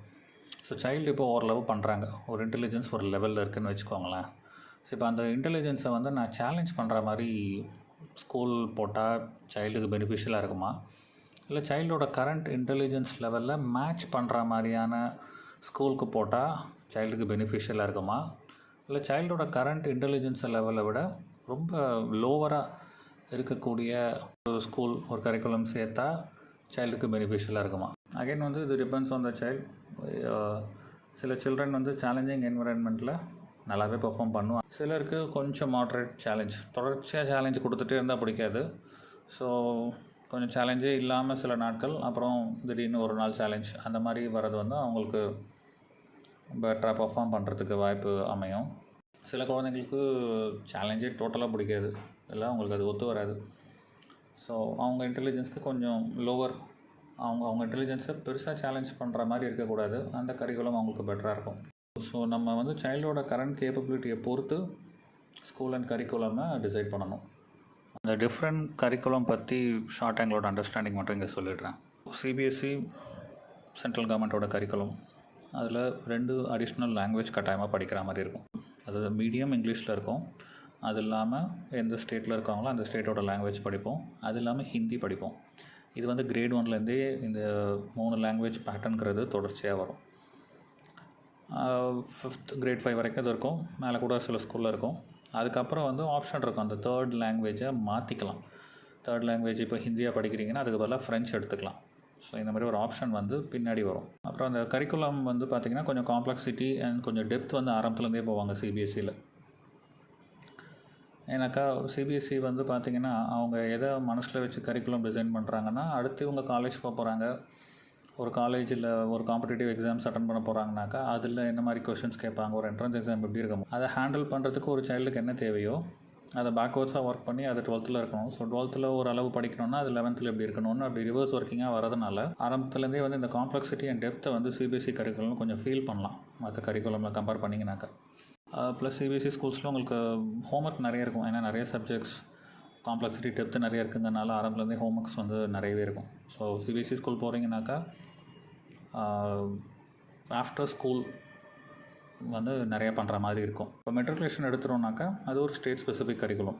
ஸோ நம்ம தமிழ்நாடு பொறுத்த வரைக்கும் ஒரு லாங்குவேஜ் தான், அதாவது மீடியம் வந்து இங்கிலீஷ் மீடியம், அதுக்கப்புறம் ஏதாவது ஒரு லாங்குவேஜ் படிக்கலாம், அது தமிழாக இருக்கலாம், இந்தியா இருக்கலாம், ஃப்ரெஞ்சாக இருக்கலாம், என்ன வேணாலும் இருக்கலாம். காம்ப்ளெக்சிட்டியை வந்து மெட்ரிகுலேஷன் இந்த ஸ்டேட் போர்டு வந்து கொஞ்சம் மாட்ரேட்டாக தான் இருக்கும். ஏன்னா இது ஒரு மேஜர் பாப்புலேஷனால் என்ன ஹேண்டில் பண்ண முடியுமோ அதுக்கேற்ற மாதிரி தான் இந்த கரிக்குலம் இருக்கும். சிபிஎஸ்சி மெட்ரிகுலேஷன் இது ரெண்டுமே பார்த்திங்கன்னா ரெண்டுமே ஒரு ஸ்ட்ரக்சர்ட் கரிக்குலம், பெரிய டிஃப்ரென்சஸ் இயர் டு இயர் இருக்காது. Number of subjects same, number of chapters கூட நிறைய வருஷம் சேமாக தான் இருக்கும். கொஷின் பேப்பர் மட்டும் ஒரு டைனி பர்சன்டேஜ் டிஃபர் ஆகும். ரெண்டுத்துலேயுமே நிறைய ரைட்டிங் இருக்கும், ஹோம்ஒர்க்ஸும் இருக்கும். டீச்சிங் மெத்தடில் பெரிய டிஃப்ரென்ஸ் கிடையாது, ஏன்னா ஒரு குரூப் இன்ஸ்ட்ரக்ஷன் கிளாஸ் ரூமில் காமனாக ஒரு டீச்சர் சொல்கிறது அந்தந்த சைல்டு கிராஸ்ப் பண்ணுறதை பொறுத்து அந்த சைல்டோட லேர்னிங் அமையும், அவ்வளோதான். அடுத்து மாண்டசரி எடுத்துக்கிட்டிங்கனாக்கா இது வந்து ஒரு மாதிரி சைல்டு ஸ்பெசிஃபிக் கரிக்குலம். இங்கே டீச்சிங் மெத்தடே டிஃப்ரெண்ட்டு, ஏன்னா இது இண்டிவிஜுவல் ஒரு சைல்டுக்குமே அட்டென்ஷன் இங்கே கிடைக்கும், நிறைய ஹேண்ட்ஸ் ஆன் இருக்கும். இவங்க வந்து டெக்ஸ்ட் புக்ஸ் இந்த போர்டில் எழுதுறது அந்த மாதிரி விஷயங்கள் நிறைய இருக்காது. இவங்க நிறைய லேர்னிங் மெட்டீரியல்ஸ் யூஸ் பண்ணுவாங்க, மேனிப்புலேட்டிவ்ஸ் யூஸ் பண்ணுவாங்க, அந்த விஷயத்தில் கான்செப்டை டீச் பண்ணுவாங்க. என்ன நம்ம புக்கில் படிக்கிறோமோ அதையே வந்து இவங்க ப்ராக்டிக்கலாக இந்த மாதிரி டீச் பண்ணுவாங்க. ரைட்டிங் வந்து ஆரம்பத்தில் பெருசாக இருக்காது மாண்டசரியில், ரொம்ப லேட்டாக தான் ரைட்டிங் இன்ட்ரடியூஸ் பண்ணுவாங்க. அதுக்கப்புறம் இந்த ஐபி கேம்பிரிட்ஜ் எடுத்திங்கன்னா இது இன்டர்நேஷ்னல் கரிக்குலம். ஸோ நம்ம ஊர் பேட்டர்ன்லேயே இது இருக்காது. இன்டர்நேஷ்னல் கரிக்குலமில் ஃபோக்கஸ் பார்த்திங்கன்னா எப்போவுமே அண்டர்ஸ்டாண்டிங்க்கு தான். எவ்வளோ படித்த உனக்கு எவ்வளோ தெரியுங்கிறதே கிடையாது, என்ன படித்து அது புரிஞ்சு படிச்சியா. இந்த கரிக்குலமில் வந்து லேர்னிங் பார்த்திங்கன்னா எதர் அப்ளைடு ஒரு எக்ஸ்பெரிமெண்டல் லேர்னிங் தான். எதுவுமே வெறும் டெக்ஸ்ட் புக்கை பார்த்து படித்து மனப்பாடம் பண்ணுற கான்செப்ட் இங்கே கிடையாது. ஏதாவது ஒன்று டீச் பண்ணுறாங்கன்னா அதை பற்றி ஒரு ப்ராஜெக்ட், ஒரு அசைன்மெண்ட், ஒரு ப்ரெசன்டேஷன் ஏதாவது பண்ணி ப்ராக்டிக்கலாக அது என்ன ஏதுன்னு தெரிஞ்சு அதை எக்ஸ்ப்ரெஸ் பண்ணுறது தான் வந்து இவங்களோட மெத்தடே. மேத் அண்ட் இங்கிலீஷ்க்கு வேணால் ஒரு ஸ்டடி மெட்டீரியல் ஒரு கரிக்குலம் பார்க்கலாம். மற்ற விஷயம் எல்லாமே வந்து ஒரு பேட்டர்ன் இருக்காது. ஏஜ் அப்ராப்ரியேட் அந்த ஸ்டாண்டர்டுக்கு என்ன கற்றுக்கணுமோ அதை சொல்லிக் கொடுப்பாங்களே தவிர்த்து இதுதான் இப்படி தான் இந்த மெத்தடில் தான்ங்கிறது ஃபிக்ஸட் கிடையாது. அது அவங்க இஷ்டத்துக்கு எப்படி வேணாலும் மாற்றிப்பாங்க. அதுதான் அவங்க பெடகாகின்னு சொல்லிக்கிறாங்க. சொல்லிக் கொடுக்க வேண்டியதை கட்டாயமாக சொல்லிக் கொடுத்துருவாங்க. அதை எதன் மூலியமாக சொல்லித்தராங்கிறது இப்போ ஸ்கூலோட டீச்சிங் ஸ்டைலை பொறுத்து. பெரிய அளவில் இங்கே எக்ஸாமினேஷன் டெஸ்ட்டெல்லாம் அவ்வளோவா இருக்காது. இதில் பார்த்திங்கன்னா குழந்தை என்ன படித்தாங்க ஒரு 3 months ஒரு ஃபஸ்ட் டேர்மில் என்ன படித்தாங்களோ அதை அவங்க ப்ரெசென்ட் பண்ணுற மாதிரி இருக்கும். கான்ஃபரன்ஸ்னு சொல்லுவாங்க, எஸ்எல்சின்னு அது இருக்கும். ப்ராஜெக்ட், சார்ட் ஒர்க் இந்த மாதிரி அவங்க படித்ததை அவங்க எக்ஸ்ப்ரெஸ் பண்ணுறது தான் இங்கே அசஸ்மெண்ட். இங்கே உட்காந்து பேப்பரில் எழுதி மார்க் வாங்குறது வந்து கிரேட் 5 வரைக்கும் அந்த மாதிரி கிடையாது. ரைட்டிங் வந்து பெருசாக இருக்காது. கிரேட் 5 வரைக்கும் ரொம்ப கம்மி தான். மேக்ஸுக்கு மட்டும்தான் எழுதுவாங்க, அதுவும் நம்பர்ஸ் தான். இந்த பக்கமாக எழுதுறதோ சென்டென்ஸ் எழுதுறதுன்னு பெருசாக கிடையாது. ப்ராப்ளி அந்தந்த டேயோட ஹோம்ஒர்க்கு காப்பி பண்ணுறது மட்டும்தான் இருக்கும். வீட்டுக்கு வந்து கேஷுவலாக ஹோம்ஒர்க் பண்ணுறது இருக்கும். டெய்லி பக்கமாக எழுதுறது வந்து இந்த ஐபிலையும் கேம்பிரிட்ஜ்லேயும் இருக்காது. இன்னும் நிறையா ஸ்கூல்ஸ் வந்து பார்த்திங்கன்னா இந்த ஐபேட் அண்ட் லேப்டாப் அந்த மாடலுக்கு போயிட்டாங்க. அதனால் ரைட்டிங் வந்து ஒரு பெரிய விஷயமாகவே கிடையாது. இன்டர்நேஷ்னல் கரிக்குலம் எடுத்துக்கிட்டிங்கன்னா அவங்க எதிர்பார்க்குறதும் இல்லை. அந்த ஸ்கில் குழந்தைக்கு வரலன்னா இந்த போர்டெல்லாம் அவங்களுக்கு ரொம்ப வசதியாக இருக்கும். லாஸ்ட்டில் பார்த்திங்கன்னா இந்த நியாஸ் வந்து இது ஓப்பன் ஸ்கூலிங். இப்போ வீட்டிலேருந்தே நீங்கள் படிச்சுக்கலாம். எக்ஸாம் எழுதும்போது மட்டும் சென்டரில் போய் எழுதலாம். ஸோ நியாஸ் வெப்சைட்டில் ரெஜிஸ்டர் பண்ணிக்கலாம். அந்த எலிஜிபிலிட்டி க்ரைட்டீரியாக்கு ஏற்ற மாதிரி என்ன சப்ஜெக்ட்ஸ் நீங்கள் படிக்க போகிறீங்கிறத செலக்ட் பண்ணிக்கலாம். ஒரு 5 சப்ஜெக்ட்ஸ் இருக்குது, குரூப்ஸ் இருக்குது. லாங்குவேஜ் ஒரு குரூப்பாக இருக்கும், மற்ற கோர்ஸ் சப்ஜெக்ட்ஸ் இன்னொரு குரூப்பாக இருக்கும். Put together 5 subjects of our own preference நம்ம செலக்ட் பண்ணிவிட்டு அதில் சைல்டை ட்ரெயின் பண்ணலாம். ஒரு ரெமடியல் ஸ்பெஷல் எட் டியூட்டர்ஸ் வச்சு வீட்டில் ட்ரெயின் பண்ணிட்டு எக்ஸாம் நடக்கும்போது ஒரு சென்டரில் போய் எக்ஸாம் எழுதலாம். இது ஹோம் ஸ்கூலிங். இதுக்கு ஒரு ஸ்கூல் அனுப்புறது கிடையாது. வீட்டிலே தான் சைல்டு படிப்பாங்க. இல்லை சில இடத்துல டியூஷன் சென்டர்ஸ் இருக்கும். அந்த மாதிரி சென்டர் நடக்குதுன்னா அங்கே போய் சைல்டு படிச்சுட்டு வருவாங்க. ஸோ அந்த மாதிரி கரிக்குலம், அந்த மாதிரி மெத்தட் இந்த NIOSங்கிறது. ஸ்கூல் டைப்லேயே பொதுவாக எல்லா ஸ்பெஷல் நீட்ஸ் பேரண்ட்டும் எதிர்பார்க்குற ஸ்கூல் டைப்னாக்கா இன்க்ளூசிவ் ஸ்கூல் தான். இது ஏன்னாக்கா நீங்கள் ஒரு ப்ரொஃபஷனல்ஸோ, ஒரு எக்ஸ்பர்ட் ஒப்பீனியன், சீனியர் பேரண்ட்ஸ், இல்லை சோஷியல் மீடியா இன்ஃப்ளூயன்சஸ், நீங்கள் எங்கே பார்த்தாலும் எல்லோரும் கொடுக்குற ஒரே ரெக்கமெண்டேஷன் இன்க்ளூசிவ் ஸ்கூல் தான் பெஸ்ட்டு. அங்கே போட்டிங்கன்னா மட்டும்தான் சைல்டுக்கு இம்ப்ரூவ்மெண்ட் இருக்கும். மற்ற சிஸ்டம்லலாம் வந்து சைல்டுக்கு பெனிஃபிஷியலாக இருக்காது. இது ஒரு ஸ்டாண்டர்டாகவே எல்லோரும் சொல்லுவாங்க. ஒரு டைனி பர்சன்டேஜ் ஆஃப் ப்ரொஃபஷனல்ஸ் தான் இதுலேருந்து கொஞ்சம் டிஃபர் ஆவாங்க. ரிப்பீட்டடாக நம்ம ஒரு standard set of suggestions, recommendations நம்ம காதில் கேட்டுகிட்டே இருக்கோம்னாக்கா நம்ம பிரெயினுக்கு ஒரு ஃபிக்ஸேஷன் அதில் வந்துடும் ஆட்டோமேட்டிக்காகவே. ஸோ இதுதான் கரெக்ட், இதை தாண்டி போகக்கூடாதுன்னு நமக்கே ஒரு பேரியர் நம்ம போட்டுப்போம். இன்க்ளூசிவ் ஸ்கூலுங்கிறது ஒரு ஸ்பெஷல் நீட்ஸ் சைல்டுக்கு இருக்கக்கூடிய பல ஆப்ஷனில் இது ஒன் ஆஃப் தி ஆப்ஷன்ஸ். அவ்வளோதான். இன்க்ளூசிவ்னால் ஒரு சைல்டுக்கு ஏற்ற மாதிரி அகாமடேட்டிவாக இருக்கிற விஷயம் தானே. அது ஏன் பெனிஃபிஷியலாக எல்லா சைல்டுக்கும் இருக்காதுனாக்கா ஒரு இன்க்ளூசிவ் ஸ்கூல் எப்படி நடந்துக்கணும் அப்படிங்கிறதுல நமக்கு இன்னும் ஒரு ரெகுலேஷன் வரல. சிட்டியில் ஒரு 3 பெஸ்ட் இன்க்ளூசிவ் ஸ்கூல் எடுத்துக்கோங்க. 3 ஸ்கூலுமே பார்த்தீங்கன்னா அவங்க ஃபாலோ பண்ணுற பேட்டர்ன், அவங்களோட இன்க்ளூசிவ்ங்கிற டெஃபினேஷன், அவங்க என்ன விஷயம் ட்ரெயின் பண்ணுவாங்க, என்ன விஷயம் ட்ரெயின் பண்ண மாட்டாங்கிறதுலலாம் பெரிய வேரியேஷன்ஸ் இருக்கும். ஒரு இன்க்ளூசிவ் ஸ்கூலில் படிக்கிற சைல்டு இன்னொரு இன்க்ளூசிவ் ஸ்கூல் மாறினா கூட பெனிஃபிட் கிடைக்குமா இல்லையாங்கிறது ஒரு சந்தேகம் தான். ஏன்னா அவ்வளோ டிஃப்ரென்ஸ் இருக்குது ஒரு ஸ்கூலுக்கும். அதனால் ஒரு இன்க்ளூசிவ் ஸ்கூலில் ஒரு சைல்டு சேர்ந்துட்டாலே அவங்களுக்கு இம்ப்ரூவ்மெண்ட் கட்டாயமாக வருங்கிறது வந்து கேரண்டி கிடையாது. எல்லாருமே பொதுவாக இன்க்ளூசிவ் ஸ்கூலோட அட்வான்டேஜஸ் தான் நிறைய பேசியிருப்பாங்க. இப்போது ஆல்ரெடி ஒரு இன்க்ளூசிவ் ஸ்கூலில் சில வருஷம் குழந்தைங்களை அனுப்பிட்டுருக்க ஸ்பெஷல் நீட்ஸ் பேரண்ட்டை கேட்டிங்கன்னா அவங்க வந்து அதில் இருக்கக்கூடிய நெகட்டிவ்ஸ், ப்ராக்டிக்கல் டிஃபிகல்ட்டிஸ் என்னங்கிறதெல்லாம் சொல்லுவாங்க. இப்போது அதில் ஒரு சின்ன லிஸ்ட்டு நாங்கள் இங்கே சொல்கிறோம். முதல்ல வந்து எல்லாருமே இந்த இன்க்ளூசிவ் ஸ்கூலுக்கு மெயினாக போகிற டார்கெட் என்னென்னா, நார்மல் சைல்டும் நம்ம சைல்டும் சேர்ந்து உட்காருவாங்க, சேர்ந்து பழகுவாங்க, எல்லாமே சேர்ந்து நடக்கிறதுனால நம்ம அந்த சைல்டை பார்த்து நம்ம குழந்தைங்க கற்றுக்கும்.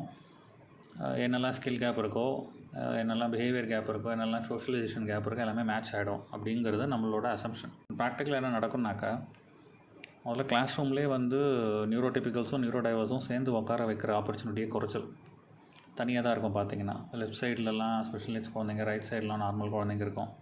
இல்லைனாக்கா லாஸ்ட் ரோ, கடைசி ரோவில் ஸ்பெஷல் நீட்ஸ் குழந்தைங்கள உட்கார வச்சுருவாங்க. அதே மாதிரி எல்லா நாளுமே இந்த குழந்தைங்க வந்து கிளாஸ் ரூம்லேயே ஃபுல் டே ஸ்பெண்ட் பண்ணுறாங்களான்னா கிடையாது. இப்போ ஏதாவது ஒரு பிஹேவியர் இஷ்யூ, ஒரு ஸ்ட்ரீமிங், ஒரு சென்சரி ஓவர்லோட் ஏதாவது ஆகிடுச்சுனாக்கா கிளாஸ் ரூமில் அவங்க ஒரு டிஸ்கிரிப்டிவாக ஒரு விஷயம் பண்ணுறாங்கன்னா டீச்சர்ஸ் என்ன பண்ணுவாங்க, டிப்பிக்கலி அவங்கள ஒரு ஐசோலேட்டட் ரூமுக்கு கொண்டு போயிடுவாங்க, ரிசோர்ஸ் ரூமுக்கு கொண்டு போயிடுவாங்க. ஸோ சைல்டு இதை லேர்ன் பண்ணிவிடுவாங்க. ஏதாவது ஒன்று பண்ணால் நம்ம கிளாஸ் ரூமை விட்டு போகிறதுக்கு நமக்கு ஒரு ஆப்பர்ச்சுனிட்டி கிடைக்குதுன்னு ஏதாவது பண்ணிகிட்டே இருப்பாங்க, கிளாஸ் ரூம் மட்டும் வெளில போயிட்டே இருப்பாங்க. ஸோ அதனால் இவங்க கிளாஸ் ரூமில் day to day time spend பண்ணுறதே பார்த்திங்கன்னா சில நாட்கள் தான் இருக்கும். அதுலேயும் ரொம்ப கம்மி நேரம் தான் அவங்க கிளாஸ் ரூமில் இருப்பாங்க. மற்ற நேரம்லாம் அவுட் சைட் கிளாஸ் ரூமில் தான் இருப்பாங்க. ரெண்டாவது ஸ்கூல் வச்சுட்டு இருக்க ஸ்டாஃப். இப்போ ஒரு சைல்டை ஹேண்டில் பண்ணுறவங்க வந்து ஒரு எக்ஸ்பீரியன்ஸ்டாக ஸ்கில்டான ஸ்டாஃப் இல்லைனாக்கா சைல்டுக்கிட்ட எப்படி ப்ரோக்ரஸ் கொண்டு வரணும், ஒரு சைல்டுக்கு எப்படி டீச் பண்ணுங்கிறது அவங்களால ஃபிகர் அவுட் பண்ண முடியலன்னா இம்ப்ரூவ்மெண்ட் பெருசாக இருக்காது. இன்னும் இம்ப்ரூவ்மெண்ட் பெருசாக இருக்காதுங்கிறத விட தப்பான வகையில் டீச் பண்ணுறாங்க, புஷ் பண்ணுறாங்க சைல்டுனா அது வந்து ரெக்ரெசிவ் டெண்டன்சிஸ் நிறைய கொண்டு வந்துடும். நம்ம எப்படி ஒரு நல்ல விஷயங்களை மற்ற குழந்தைங்கள பார்த்து கற்றுப்பாங்கன்னு அனுப்புகிறீங்களோ, கெட்ட விஷயங்களும் மற்ற குழந்தைங்கள பார்த்து கட்டாயமாக கற்றுப்பாங்க. இன்னும் சொல்லப்போனால் நல்லதை விட கெட்ட விஷயங்கள் தான் ரொம்ப குயிக்காக கிராஸ்பிங் ஆகும். அடுத்த மேஜர் இன்சிடென்ட்ஸ் எல்லோரும் ஃபேஸ் பண்ணுறது கூட படிக்கிற பசங்க நம்ம குழந்தைங்கள ஹேண்டில் பண்ணுற விதம். நிறைய புல்லிங் நடக்கும், டீஸ் பண்ணுவாங்க, ஷேம் பண்ணுவாங்க, அப்யூசிவ் வேர்ட்ஸ் சொல்லியிருக்காங்க, டிஸ்ரெஸ்பெக்ட்ஃபுல் இன்சிடென்ட்ஸ் இது எல்லாமே வந்து நடந்து தான் இருக்குது. இது வந்து ஸ்கூல் சைடில் நிறைய பேர் இதை பெருசாக எடுத்துக்கிறதில்ல, பார்த்தும் பார்க்காம விட்டுடுறாங்க. ஏதாவது பெரிய லெவலில் எஸ்கலேஷன் ஆனால் தான் ரிப்போர்ட் ஆகுதே தவிர்த்து டே டு டே சில விஷயங்கள் நடந்து தான் இருக்குது. முக்கால்வாசி ஸ்பெஷல் சில்ட்ரன் வந்து கொஞ்சம் இன்னசென்ட்டாக தான் இருப்பாங்க. ஸோ அதனால் அவங்க எல்லோரும் பேசுகிற விஷயத்தெல்லாம் நிறைய நேரம் உண்மைன்னு அப்படின்னு நம்பிடுவாங்க. அதனால் இவங்க ரொம்ப ஈஸியாக ஏமாற்றிடலாம், சில தப்பான விஷயங்களை ஈஸியாக நம்ப வச்சிடலாம், சில பண்ணக்கூடாத விஷயங்களில் வந்து இவங்கள பண்ண வச்சிட முடியும் மற்ற குழந்தைங்களால. இவங்களை எப்படி ட்ரிகர் பண்ண முடியும், இவங்களுக்கு எது பண்ணால் இவங்களுக்கு சென்சரி ஓவர்லோட் ஆகும், எது இரிட்டேட் ஆகும் அப்படிங்கிறதெல்லாம் மற்ற குழந்தைங்க தெரிஞ்சு வச்சுட்டு ஈஸியாக அந்த அந்த ட்ரிகர் பண்ணுற இன்சிடென்ட்ஸ் எல்லாம் ஃப்ரீக்வெண்ட்டாக அவங்க முன்னாடி பண்ணி சைல்டு அந்த மெல்டவுன் ஸ்டேஜுக்கு கொண்டு போயிடுவாங்க. ஸ்பெஷலைஸ் சைல்டுனுக்கு இருக்கக்கூடிய மிகப்பெரிய சேலஞ்ச் பார்த்திங்கனாக்கா எக்ஸ்ப்ரெஷன் தான். தனக்கு ஏற்படுற பாதிப்பு, தான் ஃபேஸ் பண்ணுற ஃபீலிங், தன்னை மற்ற பசங்க பண்ணுற புல்லிங் இன்சிடென்ட்ஸ் எல்லாம் கூட வெளில சொல்ல முடியாமல் உள்ளே வச்சுக்கிட்டு ஒரு அவஸ்தை தான் படுவாங்க. இன்க்ளூசிவ் ஸ்கூல் எல்லாமே ஒரே டைப் ஆஃப் கரிக்குலம் ஃபாலோ பண்ணுறதில்ல. ஒரு ஐஇபின்னு வச்சுருந்தா கூட அதுலேயும் ஒரு ஸ்டாண்டர்ட்ஸ் வச்சுருக்காங்க. ஸோ அகாடமிக்ஸ் ரொம்ப ஸ்ட்ரகிள் பண்ணுற ஒரு சைல்டுக்கு ஒரு இன்க்ளூசிவ் செட்டிங்கில் இருக்கக்கூடிய ஐஇபி கூட பெரிய சேலஞ்சாக தான் இருக்கும். அப்புறம் இந்த school management, teachers, support staff இவங்க யார் வேணாலும் நீங்கள் ஒரு இன்க்ளூசிவ் செட்டப்பில் பார்த்தீங்கன்னாக்கா ஒரு நார்மல் சைல்டுக்கு கிட்ட நடந்துக்கிற விதமும் ஸ்பெஷல் நீட்ஸ் கிட்ட நடந்துக்கிற விதத்துலேயும் ஒரு டிஃப்ரென்ஸ் இருக்கும். பாசிட்டிவ் டிஃப்ரென்ஸுங்கிறத விட நெகட்டிவ் டிஃப்ரென்ஸ் இருக்கும். ஒரு டிஸ்கிரிமினேஷன் வந்து கண்டினியூஸாக நீங்கள் பார்க்கலாம். ஏதாவது ஒரு மிஸ்டேக் எடுத்துக்கோங்க, எல்லா குழந்தைங்களும் பண்ணக்கூடிய ஒரு காமன் மிஸ்டேக். ஒரு நியூரோடிபிக்கலாக அதே பண்ணியிருக்காங்க, ஒரு நியூரோ டைவர்ஸும் பண்ணியிருக்காங்க. பட் ஒரு நியூரோ டைவர்ஸ் சைல்டு அதை பண்ணியிருந்தாங்கனாக்கா அதை ஹேண்டில் பண்ணுற விதம் பார்த்திங்கன்னா எப்போவுமே ரொம்ப எக்ஸ்ட்ரீமாக இருக்கும். ஸ்கூல் சைட்லேருந்து உடனே பனிஷ்மெண்ட்டு கூப்பிடுவாங்க, பிரின்சிபல் ரூம் கூப்பிடுவாங்க, பேரண்ட்டுக்கு டைரியில் நோட் எழுதி அனுப்புவாங்க, இல்லை பேரண்ட்ஸை ஸ்கூலுக்கு வர சொல்லி பேசுவாங்க. இந்த மாதிரி எக்ஸ்ட்ரீம் ஆக்ஷன்ஸ்லாம் வந்து ஸ்பெஷல் நீட்ஸ் குழந்தைகிட்ட நடக்கும். நியூரோ டிபிக்கல் கிட்ட பார்த்திங்கன்னா ஒரு வார்னிங் கூட டைரியில் எழுதியிருக்க மாட்டாங்க, ஒன்றும் இருக்காது. அதை அப்படியே இக்னோர் தான் பண்ணிவிடுவாங்க. அதே மாதிரி ஒரு இன்சிடெண்ட், ஒரு கிளாஸ் ரூம் இன்சிடெண்ட் ஏதாவது நெகட்டிவாக நடக்குதுனாக்கா ஒரு டீட்டெயில் இன்வெஸ்டிகேஷனே பெருசாக இருக்காது. யார் பண்ணா, ஏன் பண்ணாங்க, எப்படி நடந்தது, எதனால் ஆச்சுன்னு பார்க்காம இந்த விஷயத்தில் ஒரு ஸ்பெஷலிஸ்ட் சைல்டு இன்வால்வ் ஆகிருக்காங்கன்னா அவங்க இதுக்கு எப்படி ரியாக்ட் பண்ணாங்களோ அந்த ரியாக்ஷன் மட்டும்தான் வந்து ஒரு பேசும் பொருளாக இருக்கும். மற்ற எல்லாமே இக்னோர் பண்ணுவாங்க. பேரண்ட்டை பொறுத்த வரைக்கும் வந்து சைல்டு ஃபைனலாக எண்டில் எப்படி ரியாக்ட் பண்ணாங்கங்கிற இன்ஃபர்மேஷன் டோட்டலாக இரலவெண்ட்டு. அதுக்கு முன்னாடி என்ன நடந்தது, இந்த சைல்டை எப்படி ட்ரிகர் பண்ணாங்க, யார் என்ன பண்ணாங்க, அது தெரிஞ்சால் தான் அடுத்த வாட்டி அதை நடக்காமல் பார்த்துக்கிறதுக்கு என்ன ஆக்ஷன் எடுக்க முடியாது நம்ம எடுக்க முடியும். ரியாக்ஷன் மட்டும் வந்து நமக்கு ரியாக்ட் பண்ணாங்க அப்படிங்கிற இன்ஃபர்மேஷன் நமக்கு பெரிய யூஸ் இல்லை. ஏன்னா ரியாக்ஷனை வந்து சப்ரஸ் பண்ணுறதுக்கு நம்மளால் டீச் பண்ண முடியாது. அது ஒரு ஹியூமன் எமோஷ்னல் ரெஸ்பான்ஸ், அது நடந்து தான் தீரணும். இது மாதிரி நிறைய இன்சிடென்ட்ஸ் மாற்றி மாற்றி ஒரு சைல்டு ஃபேஸ் பண்ணுறதுனால என்ன ஆகும்னா அவங்களுக்கு சைக்கலாஜிக்கலாக ஒரு டிஸ்டர்பன்ஸ் இருக்கும், ஒரு பெரிய மோட்டிவேஷனே இருக்காது ஸ்கூல் போகிறதுக்கு. நிறைய நேரத்தில் பார்த்திங்கன்னா ஸ்கூல்லேருந்து ரிட்டன் வரும்போது அழுதுகிட்டே தான் வருவாங்க. இன்னும் சில பேர் நான் இனிமேல் ஸ்கூலுக்கு போக மாட்டேன்னு அடம் பண்ணுவாங்க. ரொம்ப அன்ஃபார்ச்சுனேட் இன்சிடென்ட்ஸ்லாம் கூட நிறைய சைல்டு பண்ணுறதுக்கு வாய்ப்பு இருக்குது. இன்க்ளூசிவ் ஸ்கூல் பொறுத்த வரைக்கும் அது வந்து சைல்டுக்கு ஒரு ஆப்பர்ச்சுனிட்டி கொடுக்குது, அவ்வளோதான். அதை கேபிட்டலைஸ் பண்ணக்கூடிய அளவில் நம்ம சைல்டு இருக்கிறாங்கன்னா அந்த சிஸ்டத்தினால இவங்க கொஞ்சம் பெனிஃபிட் கிடைக்கும். இல்லை இவங்களுக்கு நிறைய புஷ் தேவை, இவங்களுக்கு ரொம்ப அசிஸ்டன்ஸ் தேவை அப்படின்னாக்கா அது இன்க்ளூசிவ் செட்டப்பில் கிடைக்கிறதுக்கு வாய்ப்பு கம்மி. அதனால் ஒரு இன்க்ளூசிவ் ஸ்கூலில் சேர்த்தாலே கேரண்டீடாக இம்ப்ரூவ்மெண்ட் கிடைக்குமான்னா கிடையாது. சைல்டு நடந்துக்கிற விதத்தை பொறுத்து தான். எப்போவுமே ஸ்கூல் பொறுத்த வரைக்கும் ஸ்கூல் வந்து it's a place for academics தான். மற்ற ஸ்கில் டெவலப்மெண்ட் எதுக்குமே வந்து school it's not the primary place. அதனால் நம்ம அகாடமிக்ஸ் எதிர்பார்க்கலன்னா ஸ்கூல்லேருந்து பெரிய பர்சன்டேஜ் பெனிஃபிட் வந்து நம்ம கிடைக்க வாய்ப்பில்லை. ஏன்னா அகாடமிக்ஸை தவிர்த்து மற்ற விஷயத்துக்கெலாம் நம்ம ஸ்கூலுக்கு வெளியில் தான் போகணுமே தவிர்த்து அந்த விஷயத்தை ஸ்கூலில் எதிர்பார்த்தோம்னா கம்மி சதவீதம் தான் கிடைக்கும். ஸ்கூலோட பர்பஸ் என்னங்கிறத நம்ம ஞாபகம் வச்சுக்கணும். நம்ம எல்லா விஷயத்தையுமே ஸ்கூல்லேருந்து எதிர்பார்க்கக்கூடாது. இன்னும் சொல்கிறதுக்கு நிறைய பாயிண்ட்ஸ் இருக்குது. பட் ஆல்ரெடி இதுவே 1 hour மேலே வந்ததுனால மீதி பாயிண்ட்ஸ் வந்து ஒரு பார்ட் 2 வீடியோவாக அப்புறம் அப்லோட் பண்ணுறேன்.